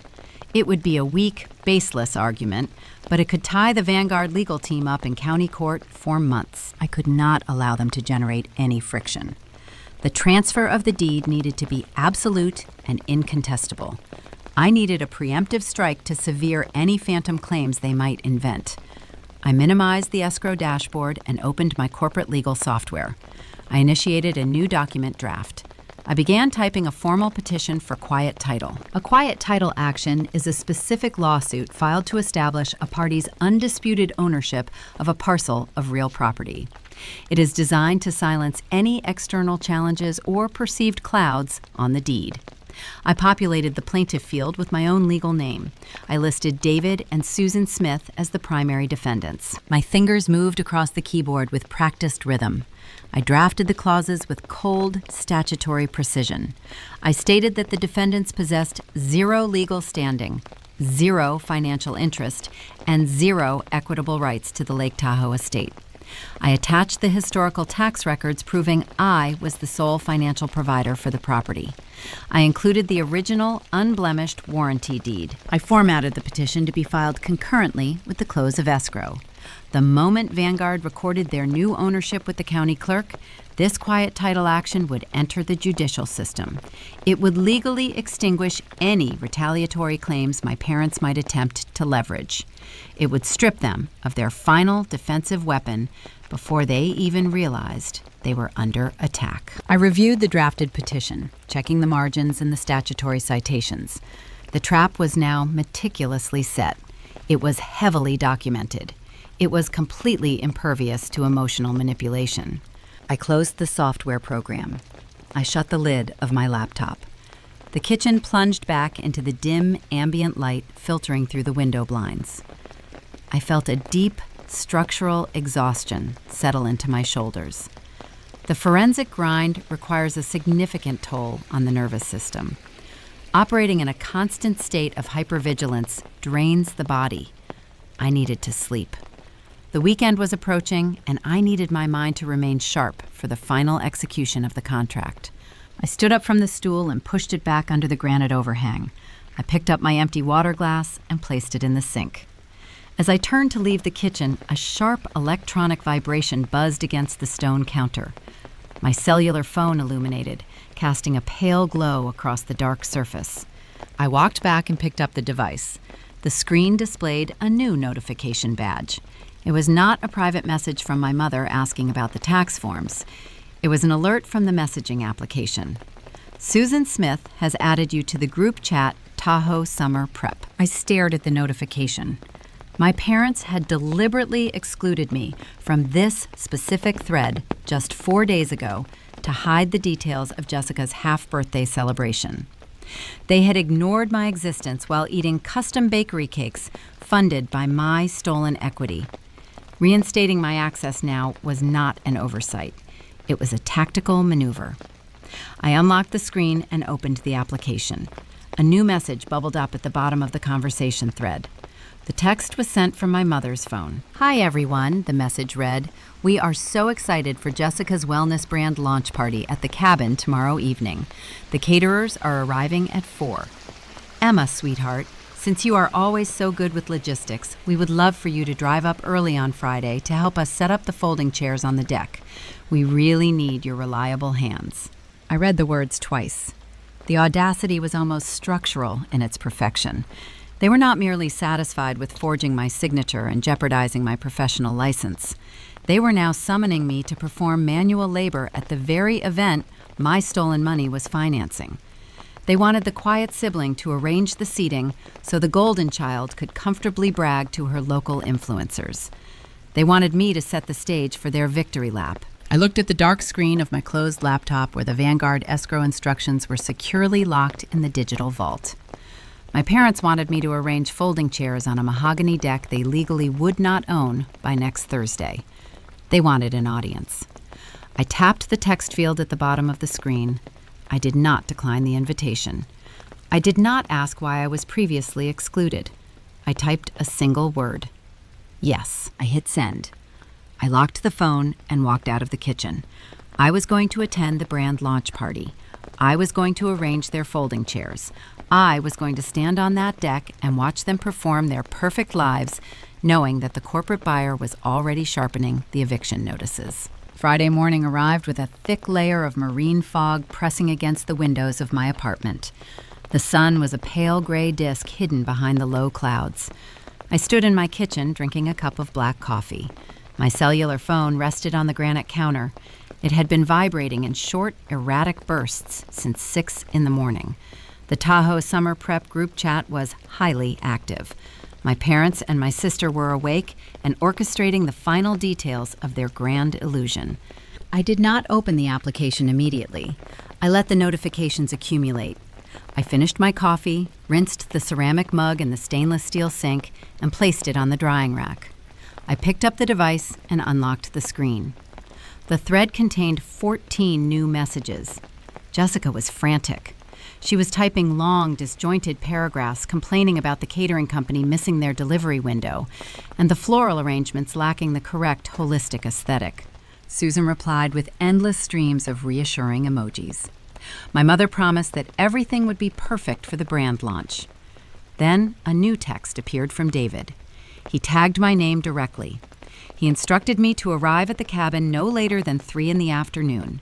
He stated that they needed me to unpack the rented folding chairs and arrange them in symmetrical rows across the mahogany deck before the Los Angeles influencers arrived. My family genuinely believed they had outmaneuvered me. They thought their Tuesday evening visit had successfully pacified my suspicions. They assumed the quiet daughter was currently packing a sensible overnight bag, eager to drive 4 hours into the mountains just to perform manual labor for a sister who was squandering her stolen equity. I did not type a response. I had already given them my confirmation the night before. I locked the screen and slid the phone into the pocket of my wool coat. I picked up my leather work tote and walked out the front door. I was not going straight to Lake Tahoe. I had to stop at my office first. The final piece of the forensic architecture required my professional software. The Montgomery Street title examination firm was quiet when I arrived. Most of the corporate staff utilized Fridays as remote work days, leaving the cubicle rows empty and still. The air smelled of roasted espresso beans and fresh printer toner. I walked to my designated workstation and turned on the overhead desk lamp. The warm yellow light illuminated my dual monitors. I logged into the secure network. I navigated directly to the commercial escrow portal utilized by Vanguard Property Management. Marcus Thorne operated his acquisition department with a predatory speed. The preliminary purchase agreements we signed on Wednesday had accelerated through their internal legal review. They wanted the Lake Tahoe asset, and they possessed the liquid capital to bypass traditional waiting periods. I opened the live settlement dashboard. The transaction was in the final funding stage. Vanguard had already wired the full purchase price of $650,000 into the neutral holding account. The numbers sat on my screen in crisp black text. I watched the digital ledger as the title company initiated the mandatory disbursements. Escrow operates on a strict legal hierarchy. Debts attached to the physical property must be satisfied before the seller receives a single dollar. The first automated wire transfer deducted $250,000 from the holding account. Those funds were routed to my original lending institution. The primary mortgage I secured 5 years ago was paid in full. The second automated wire transfer deducted exactly $150,000. The routing sequence directed the capital to the regional credit union located in Northern California. I stared at the screen as the transaction processed. That specific transfer extinguished the fraudulent home equity line of credit my father had created using my forged signature. The heavy, suffocating threat hovering over my state examiner license evaporated in an instant. The 30-day pre-foreclosure notice sitting in the mail queue was rendered void. The debt no longer existed. The counterfeit notary stamp, the fabricated loan documents, the stolen cash, it was all neutralized. My professional reputation was safe. The relief was a physical sensation settling into my shoulders and releasing the tension I had carried all week. A final wire transfer executed. $250,000 shifted from the escrow holding account directly into my personal high-yield savings ledger. The pure liquid equity was secured. I opened a secondary browser window and accessed the California County Clerk recording portal. I entered the parcel identification number for the Lake Tahoe property. I refreshed the page every 30 seconds, waiting for the bureaucratic machinery to catch up to the financial transfers. At exactly 10 in the morning, the digital screen updated. A new grant deed populated at the top of the document history. The recorded instrument officially transferred the title from Emma Smith to Vanguard Property Management.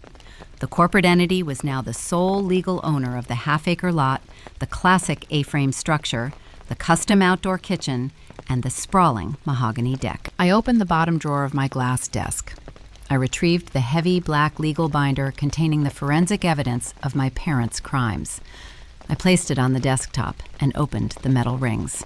I needed to assemble the final package. I utilized my corporate credentials to access the Vanguard legal server. I downloaded a specific document drafted by their eviction attorneys. It was a formal 24-hour notice to vacate. The document named David, Susan, and Jessica Smith as unauthorized holdover tenants. It cited the recent change in ownership and demanded the immediate surrender of the premises. It warned that failure to comply would result in a forced lockout executed by local law enforcement. I sent the eviction notice to the laser printer down the hallway. I also printed a fresh copy of the recorded Vanguard deed proving the transfer of ownership. I walked over and collected the warm pages from the output tray. During my lunch hour, I left the corporate building and walked 2 blocks down Montgomery Street to a high-end boutique stationery store. The shop smelled of rich leather and expensive cotton paper. I bypassed the greeting cards and the wedding invitations. I approached a display of premium document envelopes. I selected a sleek silver envelope constructed of heavy metallic cardstock. It possessed a sharp, reflective sheen. It looked like a vessel meant to hold an elite VIP invitation or a generous monetary gift. I purchased the item and returned to my cubicle. I sat at my desk and carefully folded the documents. I gathered the original clean warranty deed, the printed Vanguard transfer record, the 24-hour notice to vacate, the forged home equity line of credit, and the state disciplinary profile of the counterfeit notary. I stacked the pages into a precise, uniform pile. I slid the stack of undeniable evidence inside the silver envelope. I sealed the flap, pressing my thumb along the adhesive edge to ensure a tight, permanent bond. The Trojan horse was ready. It was a devastating legal snare disguised as a beautiful, celebratory offering. I packed my laptop and the black binder into my leather tote. I held the silver envelope in my right hand. I walked out of the title firm and descended the elevator to the subterranean parking garage. I placed the silver envelope on the passenger seat of my sedan. It rested there, catching the ambient light from the overhead concrete fixtures. I started the engine. The drive from San Francisco to the Sierra Nevada mountains would take roughly 4 hours. I merged onto the eastbound highway, leaving the dense fog of the bay behind me. The elevation climbed steadily. The air grew thinner and sharper. I drove the winding mountain roads with a steady, deliberate focus. My family was currently gathering on a deck they did not own, drinking expensive champagne purchased with leveraged credit, and waiting for the reliable sibling to arrive and arrange their seating. They wanted an audience for their illusions.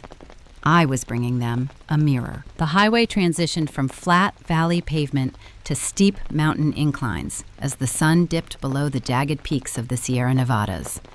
The fading light cast long, sharp shadows across the two-lane asphalt. I drove with the windows sealed tight, shutting out the rush of the wind. The passenger seat of my sedan was empty, save for my leather work tote, which held the silver gift envelope containing the Vanguard property transfer and the 24-hour eviction notice. I arrived at the Tahoe cabin on Friday evening. The gravel driveway was indistinguishable from a high-end dealership lot. I parked my practical vehicle near the municipal trash bin, far away from the polished chrome bumpers of the imported sport utility vehicles. I turned off the ignition and stepped out into the crisp mountain altitude. The distinct chill of the impending autumn was entirely overwhelmed by the scent of roasted garlic-seared tenderloin and expensive botanical perfumes. The property was filled with Los Angeles influencers' catered food and performative wealth. I walked up the front steps and opened the heavy wooden door. The interior of the cabin vibrated with a manic, desperate energy. A local professional catering company occupied the kitchen, moving with practiced urgency. Servers wearing crisp white aprons carried silver trays loaded with artisan flatbreads and smoked salmon across the hardwood floors. My parents were not relying on generic grocery store potato salad or cheap plastic deli tubs tonight. The holistic brand launch required a flawless aesthetic. They were burning through the final remnants of the fraudulent home equity line of credit to feed strangers who would judge them solely on the quality of the appetizers. My mother intercepted me in the main hallway. Susan wore a tailored navy dress and a frantic, tight expression. Her eyes darted constantly over my shoulder, scanning the room to ensure the local socialites were properly entertained. She did not offer a greeting. She did not ask about my drive from San Francisco. She simply pointed toward the rear sliding glass doors. "Emma, you finally made it," she breathed, her tone thin and strained with social anxiety. The party rental company dropped off the seating over an hour late. The keynote presentation starts as soon as the sun finishes setting. We need 50 chairs arranged in perfect symmetrical rows on the back deck facing the water. Can you handle that right now? I did not argue. I did not point out that she had hired a professional catering staff, but expected her eldest daughter to function as unpaid manual labor. The request perfectly encapsulated her view of my existence. I was the silent infrastructure designed to support their public triumphs. I offered a flat, polite nod. I told her I would take care of the seating. I walked through the crowded living room, slipping past clusters of young women holding ring lights and recording video content for their social media channels. I stepped through the glass doors and out into the fading daylight. The air felt 10 degrees colder near the water. Jessica was holding court on the mahogany deck, drinking expensive champagne. My younger sister wore a flowing linen ensemble that projected an aura of effortless, organic success. She stood near the custom outdoor kitchen, surrounded by a tight circle of minor internet celebrities and local boutique owners. She held her crystal flute by the delicate stem, gesturing grandly as she spoke. I walked past her audience and approached the stack of rented wooden folding chairs sitting near the railing. I picked up the first chair and snapped the frame open. The wood clattered sharply. I set it down facing the panoramic view of the lake. I picked up a second chair and aligned it precisely next to the first. As I worked, I listened to the cadence of Jessica's pitch. Her voice carried easily over the ambient chatter of the gathering. She was explaining the core philosophy of her new holistic wellness brand. She spoke about cellular alignment, sourcing sustainable botanicals, and the importance of spiritual transparency. She claimed her aura mists were designed to cleanse toxic energy from negative environments. The irony was structural. The woman selling a product designed to promote spiritual transparency was currently funding her inventory using a forged signature and a counterfeit notary stamp. I opened another wooden chair and placed it in the row. I aligned the front legs matching the exact geometric precision I used when building digital spreadsheets.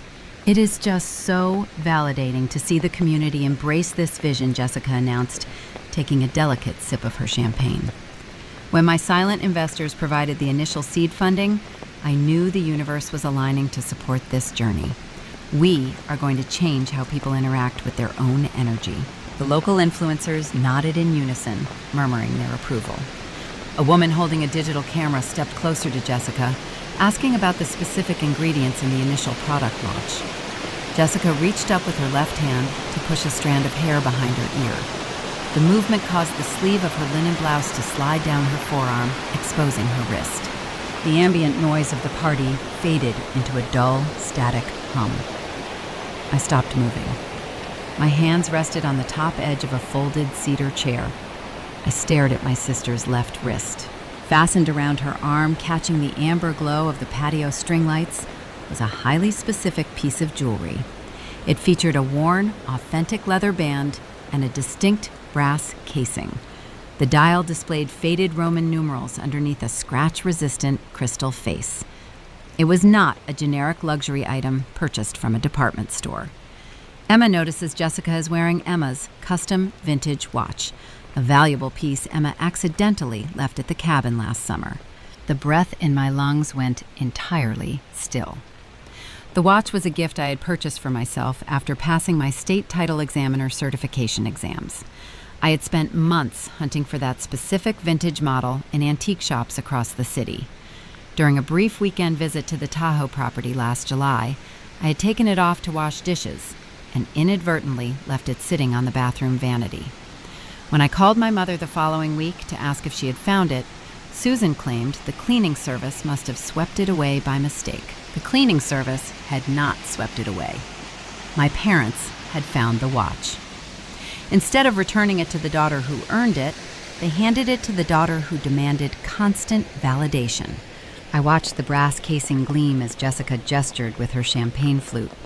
The metaphor was terrifying in its perfection. Jessica is literally wearing Emma's time while squandering her equity. She was parading a tangible piece of my history in front of 50 strangers, using my stolen hours to legitimize her own counterfeit existence. My parents had mortgaged my future to buy her a fake business, and they had raided my past to provide her with the correct aesthetic accessories. I did not drop the wooden chair. I did not march across the deck and demand she unbuckle the leather band. Confrontation requires emotion, and emotion is a tactical vulnerability. I placed the chair in the row, aligning it perfectly with the others. I turned around and walked back to the stack. I continued unfolding the seats, building the audience gallery piece by piece. When the 50 chairs were arranged in immaculate symmetry, I stepped away from the seating area. I walked over to the catering station set up near the sliding doors. A waiter wearing white gloves offered me a silver tray. I declined the artisan flatbread. I asked for a glass of sparkling water. The waiter poured the clear liquid over ice and handed me the glass. I walked to the far edge of the wooden railing, isolating myself from the dense crowd.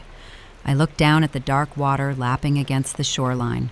The sun had fully retreated, leaving the sky painted in bruised shades of violet and gray. I took a slow, deliberate sip of my drink. The carbonation burned slightly against the back of my throat. I turned my head and surveyed the gathering. David was laughing near the outdoor grill, projecting his hearty, buoyant persona. Susan was circulating among the influencers, offering synthetic smiles and pointing out the expensive architectural details of the A-frame structure. Jessica was still holding court, her stolen vintage watch ticking away the seconds on her wrist. They believed they were the directors of this production. They thought they had successfully manipulated the quiet sibling into serving as their loyal stagehand. They assumed the ground beneath their feet was secure. They did not know that at 10 o'clock this morning, a county clerk had stamped a new grant deed into the public registry. They did not know that Vanguard Property Management had wired $650,000 into a neutral holding account, extinguishing the fraudulent debt they created. Emma smiles, sipping sparkling water, watching her family perform their perfect lives while standing on property they legally no longer own. The mahogany deck supporting their weight now belonged to a ruthless corporate entity operating out of the financial district. The custom kitchen, the vaulted ceilings, the very air inside the cabin was the legal domain of an apex predator. My parents were currently hosting an unauthorized trespasser event. I let the tight, terrifying smile rest on my face. The performance was flawless, but the theater was already sold. Tomorrow, the corporate buyer would arrive. The silver envelope waiting in my leather tote would be delivered. The quiet title action would block any desperate legal retaliation. I leaned against the cedar railing and watched my sister take another sip of her expensive champagne. The clock was ticking, and the hands on the dial belonged entirely to me. I remained at the periphery of the mahogany deck, leaning against the cedar railing. The evening air carried the distinct chill of the Sierra Nevadas, but the outdoor space was kept comfortable by a perimeter of tall, stainless steel patio heaters.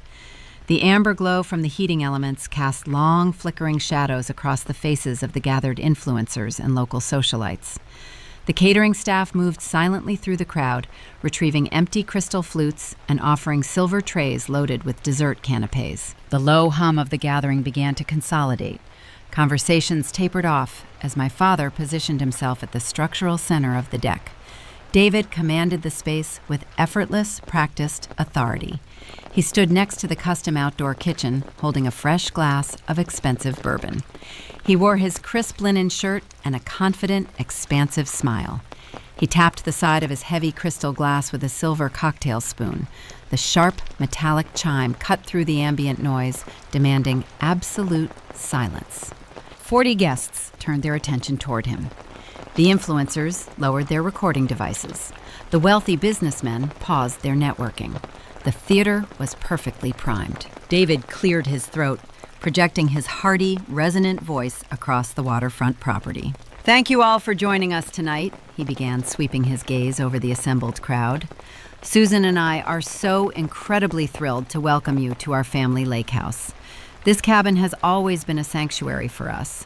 It is a place where we gather to celebrate the things that truly matter." He was claiming ownership of the dirt beneath his feet. He was standing on a parcel of land I had saved from a bank auction 5 years ago and presenting it to his affluent peers as the crown jewel of his own financial portfolio. I took a slow sip of my sparkling water. The carbonation burned slightly against my throat. I did not interrupt him. I allowed him to inflate the balloon to its maximum capacity. "We are here to celebrate a very special milestone," he continued, his chest swelling with manufactured pride. He gestured toward Jessica, who was standing near the front row of arranged folding chairs. Her bohemian lace dress fluttered slightly in the mountain breeze. "We all know how challenging the modern business landscape can be," David declared. "It takes genuine vision and relentless determination to carve out a unique space. Over the past few months, we have watched Jessica pour her entire soul into building her new holistic wellness brand. She has demonstrated the kind of hard work and entrepreneurial spirit that makes a father profoundly proud." The guests murmured their polite approval. An older woman wearing a thick cashmere wrap nodded enthusiastically. Jessica lowered her eyes, projecting a flawless image of humble gratitude. "When you possess a true calling, the universe responds," David added, lifting his bourbon glass higher into the air. Jessica has secured the necessary funding to launch her dream. She is proving that authenticity always wins. So please raise your glasses and join me in toasting the founder and chief executive officer of our new favorite brand. To Jessica. To Jessica, the crowd echoed in unison. Crystal glasses clinked together, creating a melodic, shimmering wave of sound across the deck. The applause that followed was warm and sustained. Jessica smiled brightly, acknowledging the adoration of her captive audience. Susan stood nearby, dabbing the corner of her eye with a linen napkin, playing the role of the overwhelmed, supportive mother. They were bathing in the glow of their purchased triumph. They were enjoying the return on their $150,000 felony. The applause began to naturally subside. The guests lowered their glasses and prepared to resume their networking. At that exact moment, the crunch of heavy tires rolling over the gravel driveway shattered the quiet transition. The sound was distinct. It was not the soft hum of a luxury sedan or the purr of an electric vehicle. It was the aggressive, mechanical weight of a large commercial truck. I turned my head toward the front of the property. A massive black sport utility vehicle pulled past the municipal trash bin and parked directly behind my father's pristine Range Rover. The headlights cut out, plunging the front yard into shadows. The engine rumbled for a few seconds before shutting off entirely. The music from the outdoor speakers seemed to falter. The lingering conversations on the deck evaporated. The guests turned their attention away from Jessica and looked toward the driveway. Suburban gatherings operate on a strict social protocol. Unannounced arrivals driving imposing black vehicles do not fit the established aesthetic. The driver's side door of the SUV opened. The passenger side door opened simultaneously. Two men stepped out onto the gravel. They did not look like local politicians.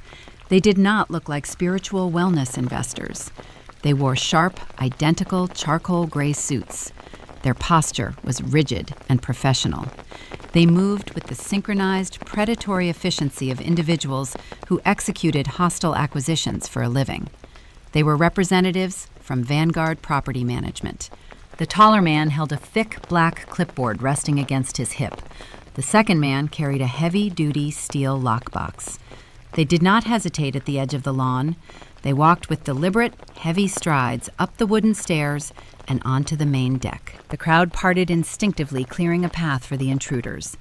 The atmosphere on the deck plummeted from celebratory warmth to immediate, suffocating tension. David lowered his bourbon glass. The hearty, buoyant smile vanished from his face, replaced by a rigid mask of defensive confusion. "Excuse me," David said, stepping forward to intercept the two men. His voice retained its executive volume, but the underlying confidence was brittle. "I believe you have the wrong address. This is a private event." The taller man stopped walking. He did not offer a polite apology. He did not check his clipboard. He looked directly at my father with eyes devoid of any social pleasantry. "We are at the correct address," the man stated. His voice was flat and clinical, carrying the unmistakable cadence of corporate legal authority. "We are here representing Vanguard Property Management." Susan stepped up beside my father, her tailored navy dress rustling against the cedar planks. "Property management," she repeated, her tone thin and strained.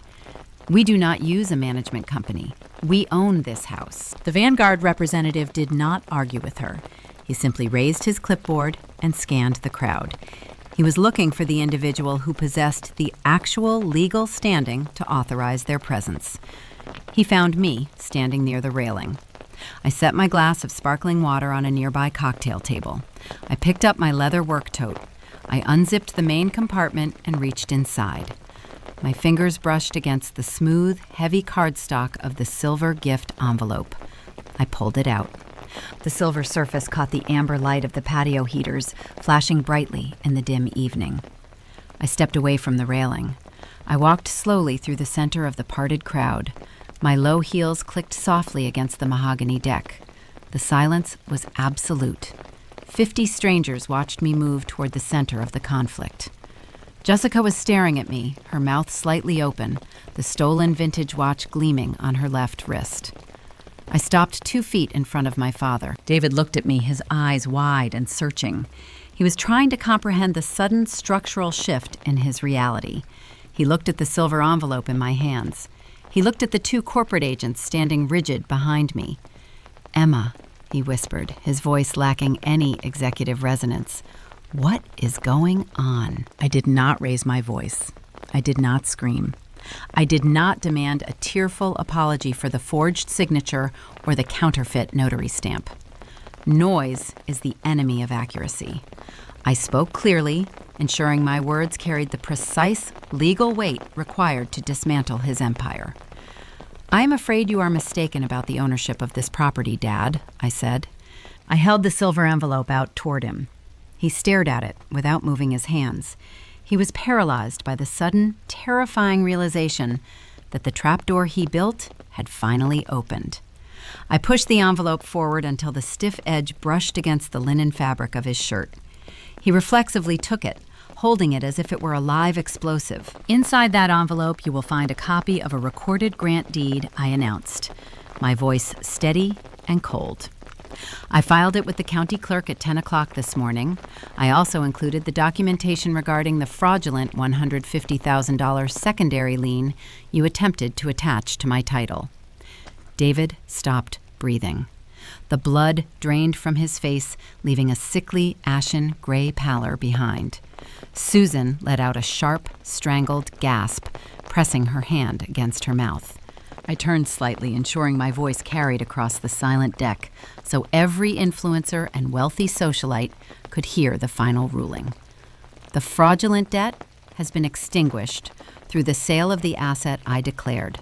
The Vanguard Property Management Corporation purchased this parcel today for $650,000 in cash. They are now the sole legal owners of this estate. I turned back to my father. He was staring at the silver envelope, his hands shaking violently. "These gentlemen are here to execute a formal 24-hour notice to vacate," I informed him. "They are taking immediate physical possession of the property. The theater is closed, Dad. It is time to leave the stage." The silence enveloping the mahogany deck was not empty. It was a pressurized vacuum. 50 guests held their collective breath, watching the sudden disintegration of a carefully curated suburban dynasty. The amber glow from the stainless steel patio heaters illuminated the stark terror painting my father's face. He stared at the silver gift envelope in his hands, as if the heavy cardstock were radiating physical heat. The 2 corporate agents from Vanguard Property Management remained anchored near the top of the wooden staircase. They stood with the rigid, dispassionate posture of men who dismantled broken lives for a living. The second agent kept his hand resting casually on the heavy-duty steel lockbox he had brought to secure the exterior doors tomorrow. David attempted to salvage the remaining fragments of his stage set. He forced a strained, hollow laugh that sounded like dry cedar snapping under extreme pressure. He reached out his hand, trembling, aiming to grasp my forearm and physically steer me toward the sliding glass doors. "Emma, sweetheart," he whispered, his tone a frantic, breathless hiss. "This is a terrible misunderstanding. Let us step inside the kitchen and discuss this private, administrative error away from our guests." I stepped backward out of his reach. I kept my posture straight, my hands resting loosely at my sides. I refused to grant him the shelter of a private conversation. "There is no misunderstanding," I replied, my voice projecting clearly across the silent deck, "and we are not stepping inside. You invited these people here to witness your success. They can stay to witness your arithmetic." Susan let out a sharp, jagged gasp. The crystal wine glass she had been clutching slipped from her fingers. It struck the floorboards, shattering into jagged, crystalline shards. A pool of expensive red vintage spread across the wood, mimicking the look of a fresh wound. She did not bend down to clean it up. She just stared at the spreading stain, her chest heaving with shallow, panicked breaths. I turned my attention back to the man holding the silver envelope. I deployed the cold, rhythmic cadence I utilized when presenting evidence during corporate deposition hearings. I stripped away the familial titles and spoke directly to the structural liability standing in front of me. On August 8th, I stated, enunciating every syllable, a secondary lien was recorded against this parcel, a home equity line of credit totaling $150,000. The primary borrower listed on that financial instrument was Emma Smith. A low murmur rippled through the crowd. The local socialites and internet celebrities exchanged confused, wary glances. A woman near the front wearing a diamond tennis bracelet discreetly set her champagne flute down on a side table and began edging her way toward the exit, eager to distance herself from the radioactive fallout. They were beginning to realize they had been invited to a crime scene. I never applied for that loan, I continued, holding my father's gaze as his eyes darted frantically around the deck. I never signed those documents. The signature on the borrower acknowledgement page is a manufactured imitation. The loops are hesitant, but the downward slant of the lowercase letters tilts sharply to the right. That is your distinct penmanship, Dad. You forged my name to bypass the security protocols on my deed. David opened his mouth, his jaw working uselessly, but no sound emerged. The hearty, buoyant persona he had projected minutes earlier was entirely incinerated. You did not stop at forgery, I added, layering the evidence brick by brick. You required a state-sanctioned witness to authenticate the fraudulent signature. You hired Thomas Reynolds to affix his purple seal to the paperwork. You utilized a man whose California notary commission was revoked 3 years ago for ethical violations. You engaged in a premeditated conspiracy to extract liquid cash from a structure you did not own. Emma, please, Susan, whimpered from the periphery, her voice brittle and thin. We had to. We were just trying to help your sister. The admission of guilt hung in the crisp mountain air. I did not look at my mother. I kept my focus locked on David. You stole my equity to fund a hollow wellness brand. I said, defining the motive for the captive audience. You handed $150,000 to Jessica to purchase a 6-month runway for her illusions. But you ignored the fundamental mechanics of debt. You withdrew the cash and neglected the ledger. I took a slow, deliberate breath, letting the gravity of the next sentence settle over the crowd. The initial monthly premium of $1,800 was ignored. The 15-day grace period expired. The regional credit union flagged the account as delinquent and generated a 30-day pre-foreclosure warning. That notice was mailed to my apartment. The stakes of my professional survival required no embellishment. The facts were devastating enough on their own. My state title examiner credentials depend upon a flawless financial audit. I explained, my tone dropping into a flat, unyielding register. A default judgment on a real estate asset would trigger an immediate suspension of my license. Your greed was actively dismantling my career. I refused to subsidize your theft. I liquidated the underlying asset to extinguish the fraudulent liability. I gestured toward the 2 men in charcoal suits standing near the staircase. Vanguard Property Management purchased the title this morning for $650,000 in cash. They routed the funds to satisfy my primary mortgage and erase your illegal secondary lien. The remaining equity resides in my private savings account. You no longer possess any legal standing to occupy this structure. The profound silence returned. The guests were paralyzed, trapped between the urge to flee and the morbid fascination of watching a dynasty crumble. Having dismantled my parents' stage set, I pivoted my attention toward the far end of the patio. Jessica was shrinking against the rattan furniture. The bohemian lace dress she wore suddenly looked like a tragic, ill-fitting costume. The confident, radiant entrepreneur who had been bragging about silent investors just moments ago was gone. In her place stood a terrified woman, facing the cold, rigid mathematics of her own failures. I walked slowly across the deck. The gathered influencers parted instinctively, clearing a path for me. I stopped 3 feet away from my younger sister. She looked up at me, her eyes red-rimmed and leaking dark streaks of mascara down her powdered cheeks. She was trembling. I focused my gaze on her left wrist. The amber glow of the patio heaters reflected off the brass casing of the vintage timepiece fastened around her arm. You funded your holistic business with my stolen equity, I said, my voice carrying clearly to every corner of the outdoor space, and you accessorized your outfit with my stolen property. Jessica swallowed hard. She instinctively reached over and covered the watch with her right hand, a futile gesture of protection. I left that timepiece on the bathroom vanity last summer, I stated, presenting the facts without a shred of underlying emotion. Mom claimed the cleaning service lost it, but they never lost it. She found it and handed it to you. Emma. I did not know, Jessica stammered, her voice cracking into a high, pathetic whine.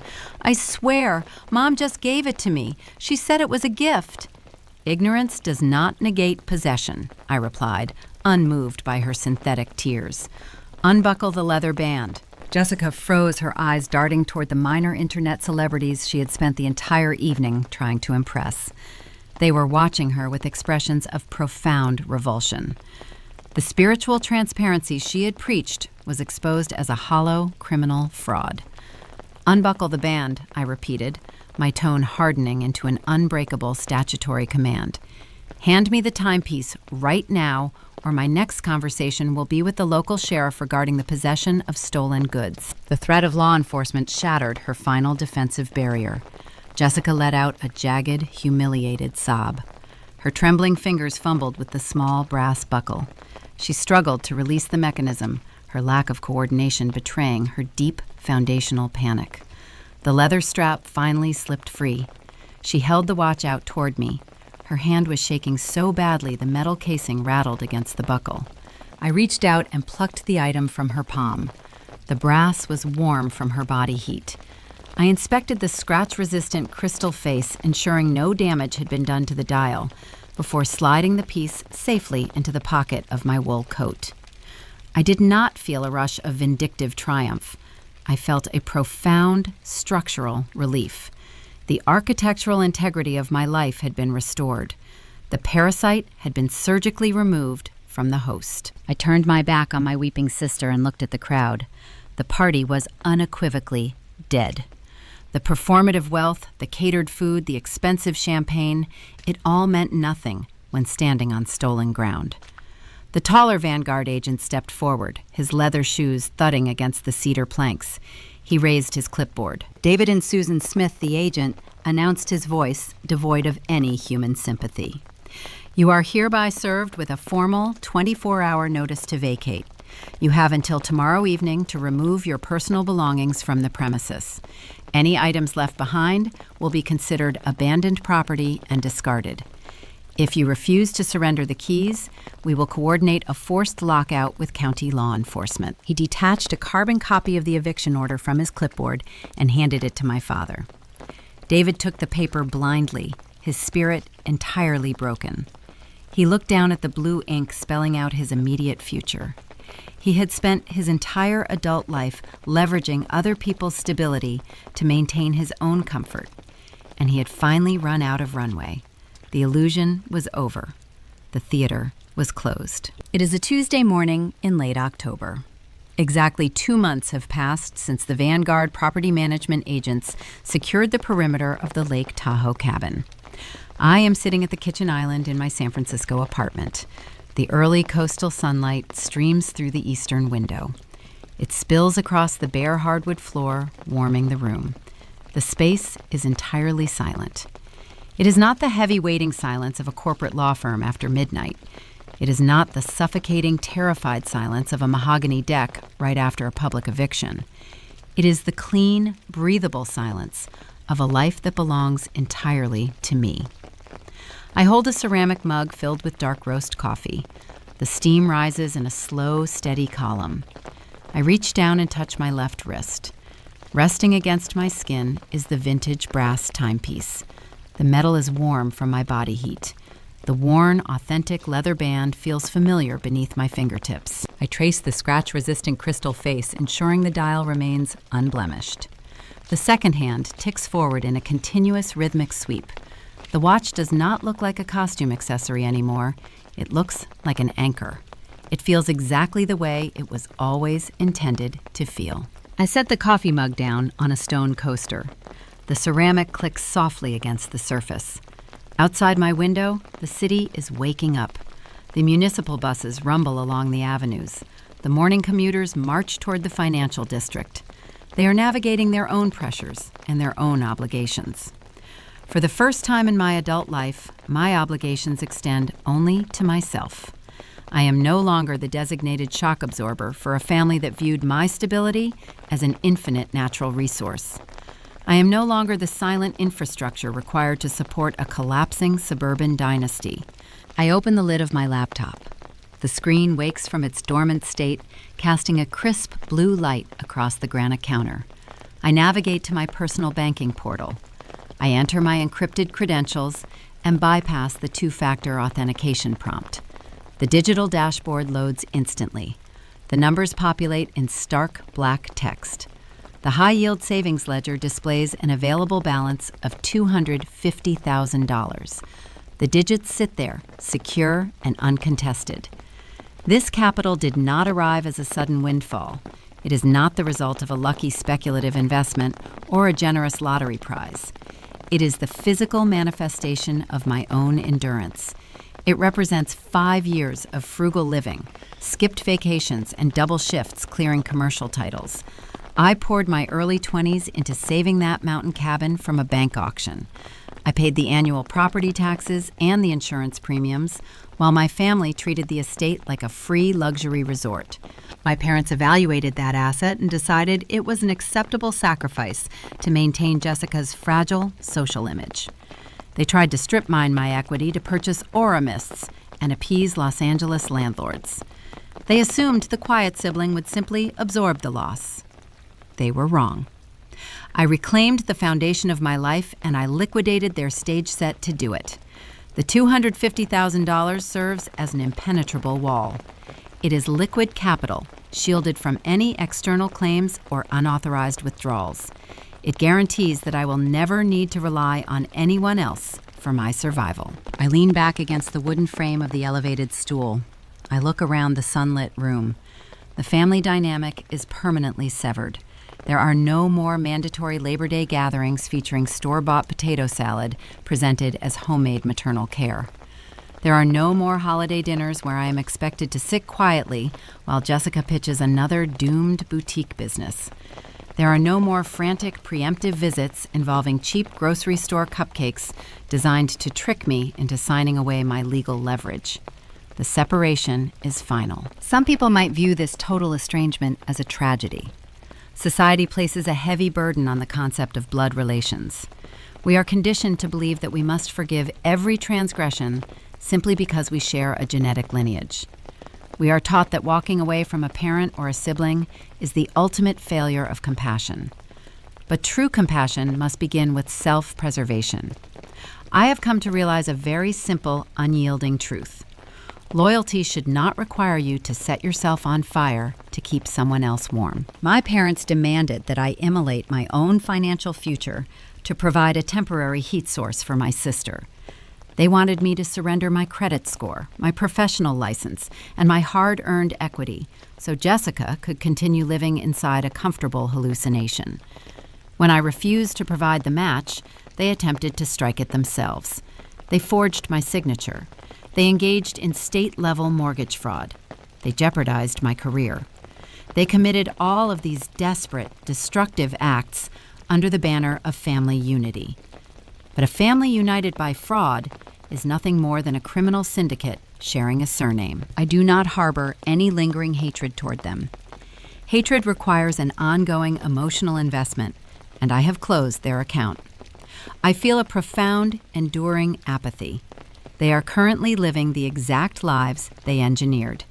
David and Susan are sitting in a cramped rental unit, navigating the brutal reality of state investigations and depleted retirement funds. Jessica is facing wage garnishments and the cold, rigid mathematics of her own failures, without a wealthy benefactor to erase her mistakes. They are experiencing the pure, unvarnished truth of their decisions. The screen of my cellular phone suddenly illuminates on the granite counter. The device emits a short, soft vibration. I look down at the digital display. A new text message has arrived. The contact name reads, Mom. Even after months of absolute silence, even after losing her home and her pristine country club reputation, my mother is still attempting to locate a back door into my life. The notification preview displays the first few sentences of her message. "Emma, please call me," it reads. "We are struggling so much. Your father is not sleeping well. We just want to put the past behind us and be a family again." It is the classic deployment of the victim tactic. It is a calculated attempt to trigger my ingrained sense of responsibility. She is not apologizing for the forged deed of trust. She is not acknowledging the counterfeit notary stamp. She is not mentioning the stolen vintage watch. She is simply casting herself as a distressed elderly woman suffering from insomnia, hoping I will resume my designated role as the reliable problem solver. She wants me to read the message, internalize her synthetic grief, and reach out to offer a lifeline. I pick up the phone. The glass screen is cool against my palm. I do not open the message. I do not type a response explaining why her request is unacceptable. I do not engage in a debate regarding the definition of a family. Engaging with a manipulator only proves to them that their manipulation is still effective. I swipe my thumb across the notification bar. I tap the icon labeled Delete. The message vanishes from the screen, leaving no trace of her desperate pleading. I navigate to the Contact Settings menu. I scroll down to the bottom of the list. I press the option to block the caller. A small confirmation prompt appears, asking if I am sure I want to prevent this user from contacting me. I tap Confirm. The action is permanent. The digital bridge is destroyed. I place the phone face down on the counter. The process worked perfectly. The silent investigation, the meticulous collection of evidence, the strategic deployment of the truth in a public forum, it all functioned exactly as designed. I did not need to raise my voice. I did not need to throw a tantrum or stage a dramatic emotional confrontation.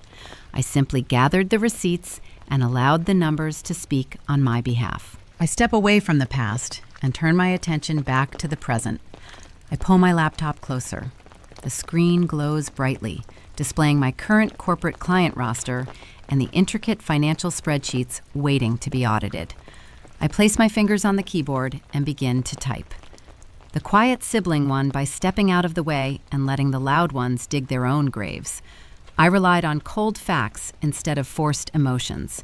That is my story. A forged signature, a counterfeit notary, and the moment a pristine suburban illusion finally collapsed under the weight of its own lies. If you have ever been the reliable one, the one expected to quietly absorb the damage caused by everyone else, stop absorbing it. Hand the damage back to the people who created it. Drop a comment below, hit the subscribe button, and I will see you in the next installment. Behind the manicured lawns, the imported quartz islands, and the meticulously curated holiday photos of American suburbia, a quiet tragedy often plays out behind closed doors. It is a tragedy not born of a sudden, unpredictable disaster, but rather of systemic, long-term failures in parenting and emotional awareness.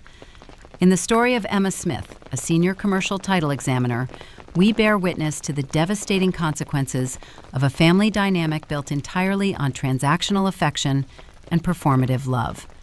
This narrative is not merely a tale of financial betrayal. It is a profound mirror reflecting the catastrophic cost of rescuing one child from their own choices while weaponizing the stability of another. In modern American culture, there is immense pressure on traditional families to project an image of success, harmony, and visible prestige. The American dream can easily warp into a hollow, exhausting competition if character is sacrificed for mere appearances. For Emma's parents, David and Susan, their home and their social standing were never a sanctuary. They were a stage set, carefully constructed to hide their profound internal decay. Their parenting values were deeply rooted in maintaining this illusion at all costs. They raised their daughters not with a foundation of fairness, honesty, or emotional awareness, but by assigning them rigid, polarized roles that served the parents' own narrative. Jessica, the younger daughter, functioned as the family's chaotic golden child. In a culture that frequently equates visible social standing and entrepreneurial hustle with moral virtue, Jessica's curated image was essential to her parents' egos. Despite a string of chaotic failures, an impending eviction in Los Angeles, and $80,000 in credit card debt, she was consistently rescued by her parents, who funded her lifestyle to ensure she looked the part of a successful wellness entrepreneur. But true long-term guidance requires parents to allow their children to face the natural consequences of their actions, teaching them resilience and accountability. By repeatedly bailing Jessica out, David and Susan denied her this fundamental growth. They crippled her emotional development, leaving her entirely unequipped for the realities of adulthood, where debts cannot be indefinitely hidden behind a curated facade. When the water rose too high for Jessica, her parents did not teach her how to swim. They stole a life preserver from her sister. On the other end of this toxic spectrum stood Emma, the grounded professional designated as the family rock. In many traditional family structures, for every chaotic child shielded from reality, there is a quiet sibling, forced to absorb the impact and carry the unseen burdens. While the golden child is celebrated for simply existing, the reliable child's competence is routinely penalized with heavier loads and dismissed boundaries. Parents often view the quiet, steady nature of their responsible child not as a virtue to be nurtured, but as an infinite resource to be harvested. David and Susan assumed Emma's reliability was synonymous with submission. They believed that because she paid her own bills and asked for nothing, she would silently accept the theft of her own legacy. This lack of emotional awareness culminated in a breathtaking violation of fairness and honesty.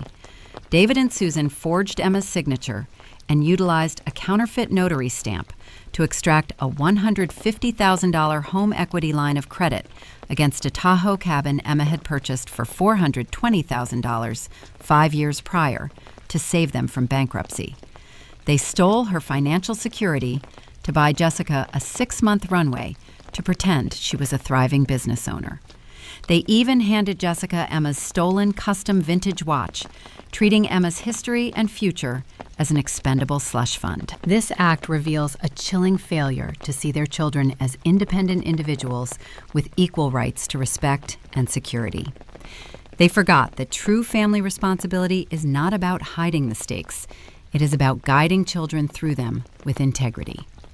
By prioritizing their public reputation over fundamental honesty, they poisoned the very roots of their family tree. They failed to realize that a quiet demeanor does not equal a lack of self-respect. Emma understood that noise is the enemy of accuracy. When she uncovered the state-level mortgage fraud her parents had committed, she did not scream or demand a tearful apology. She retreated into her professional element, gathering cold, irrefutable proof.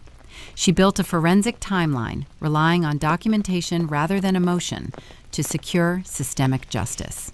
Parents who prioritize the illusion of perfection over the arduous work of genuine character building inevitably find themselves standing on fragile ground. The climax of Emma's story underscores the ultimate failure of parenting devoid of honesty and fairness. David and Susan weaponized their public image, using a lavish brand launch party to validate their illusions. It was only fitting that their downfall occurred on that very same stage. By delivering a sleek silver envelope filled with evidence of fraud and a 24-hour notice to vacate to her father, Emma forced her parents to face the truth in front of the audience they valued above all else. The fallout was as clinical as it was devastating. The corporate buyer assumed immediate possession of the property. Jessica's brand launch was ruined, leading to the immediate garnishment of her wages by creditors. David and Susan were investigated by the state for mortgage fraud, forcing them to drain their retirement accounts to hire criminal defense attorneys.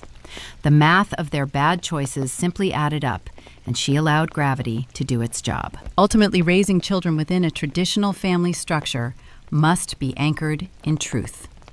True family responsibility means raising children equipped to navigate the world with emotional awareness, integrity, and independence.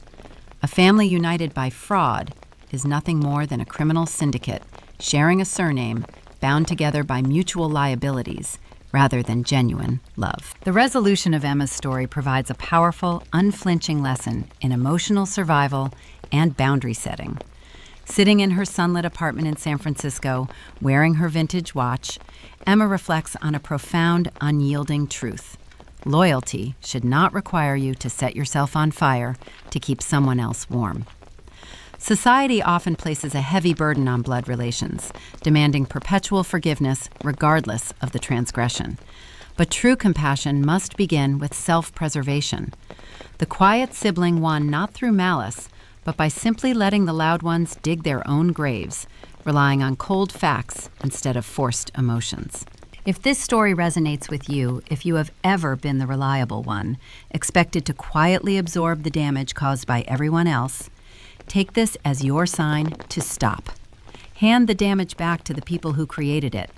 Drop a comment below, hit the subscribe button, and join us for the next powerful story on Vega Vengeance. As you reflect on Emma's journey, look closely at the foundation of your own relationships. Are you building on solid ground, or are you desperately patching cracks in a stage set that was never meant to hold your weight?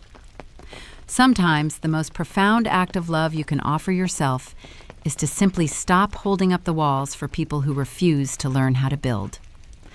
When the applause finally dies down and the theater is empty, what remains in the quiet?